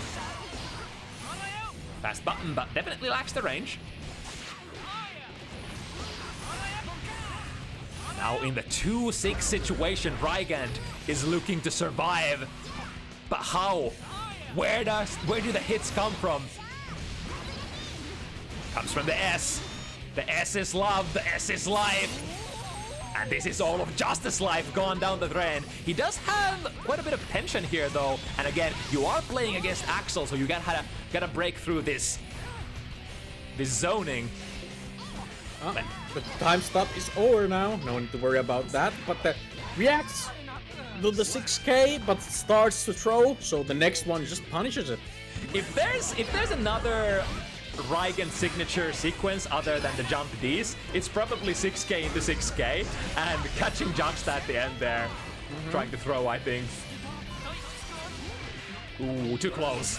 Too good of a hitbox there on the jump heavy, so not being able to pull off any kind of anti-air.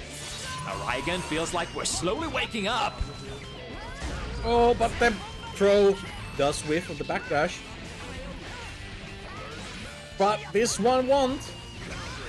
Oh, and the J heavy. I think that was a safe jump actually. Yeah, probably. Saving the burst into the last round. Both players basically rocking with a full burst here. So all and every normal hit is going to be quite explosive, especially for Rygand. Oh my god, attempting to reaction check Justa. Reacting it like it was Sunday. Big counter hit. Full escape. This is the set point for Justa, so Rygand is giving his all for it. At least I hope so. And it's gonna be kind of hard to burst though. Ooh, trades. Oh, that's a big one! You need to bait this burst so hard. Oh, the God. oh, the 6-speed the burst. Another one. Oh, The command grab catches Rygand.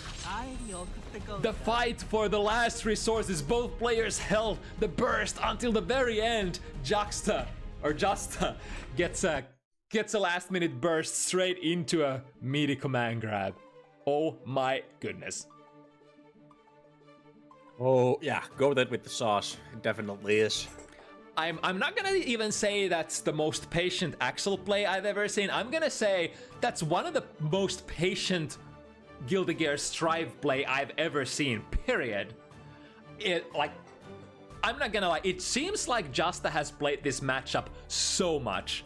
And I think the lore was that, if I recall correctly, Justa at some point learned to play this matchup extremely well after, you know, having a long losing streak against Mei.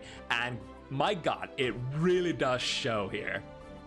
Every little bit of matchup trick, Justa pulled them out of their pocket.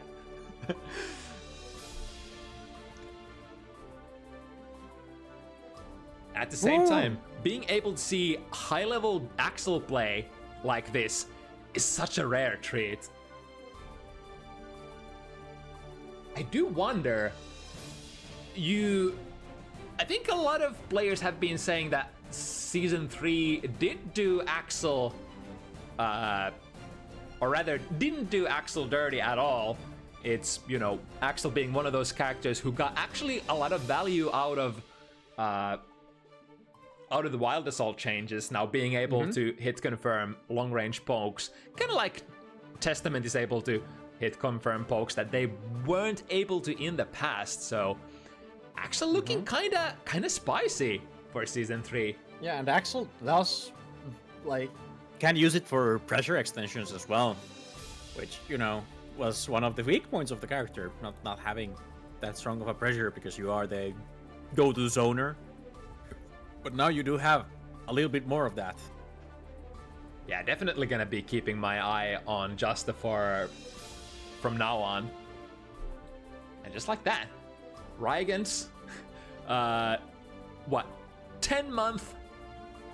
month, I think, win streak has been broken by one of the titans of EMEA. Beautiful matches back and forth tonight. Yeah, we've reached the verdict, and the verdict says that it is time to roll the credits. Thank you so much, everybody who were associated with making of this movie. The players, the commentators, Rikkami and Zokhiz. Also the viewers. Pleasure. It was honest to God pleasure. I got to make 2 funny cards this time, not just one. Yeah.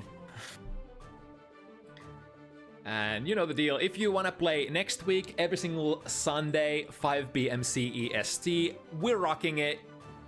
6 to 7 matchups of Guilty Gear Strive goodness. You can join my Discord for sign-up forms.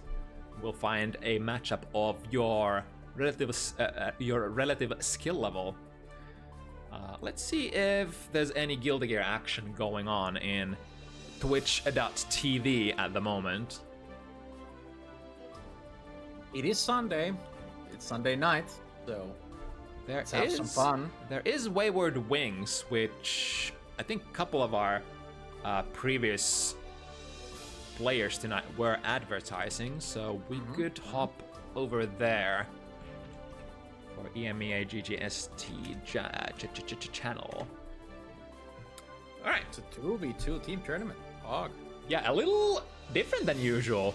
I'm especially keeping my eye on content that is not double elimination bracket, because we've got a lot of double elimination brackets in EMEA already. So all like interesting, different kind of types of events are definitely welcome in this landscape, in my opinion. Definitely. Anyway, that's it for us for tonight. See you again next Sunday. Till then, stay safe and keep rocking.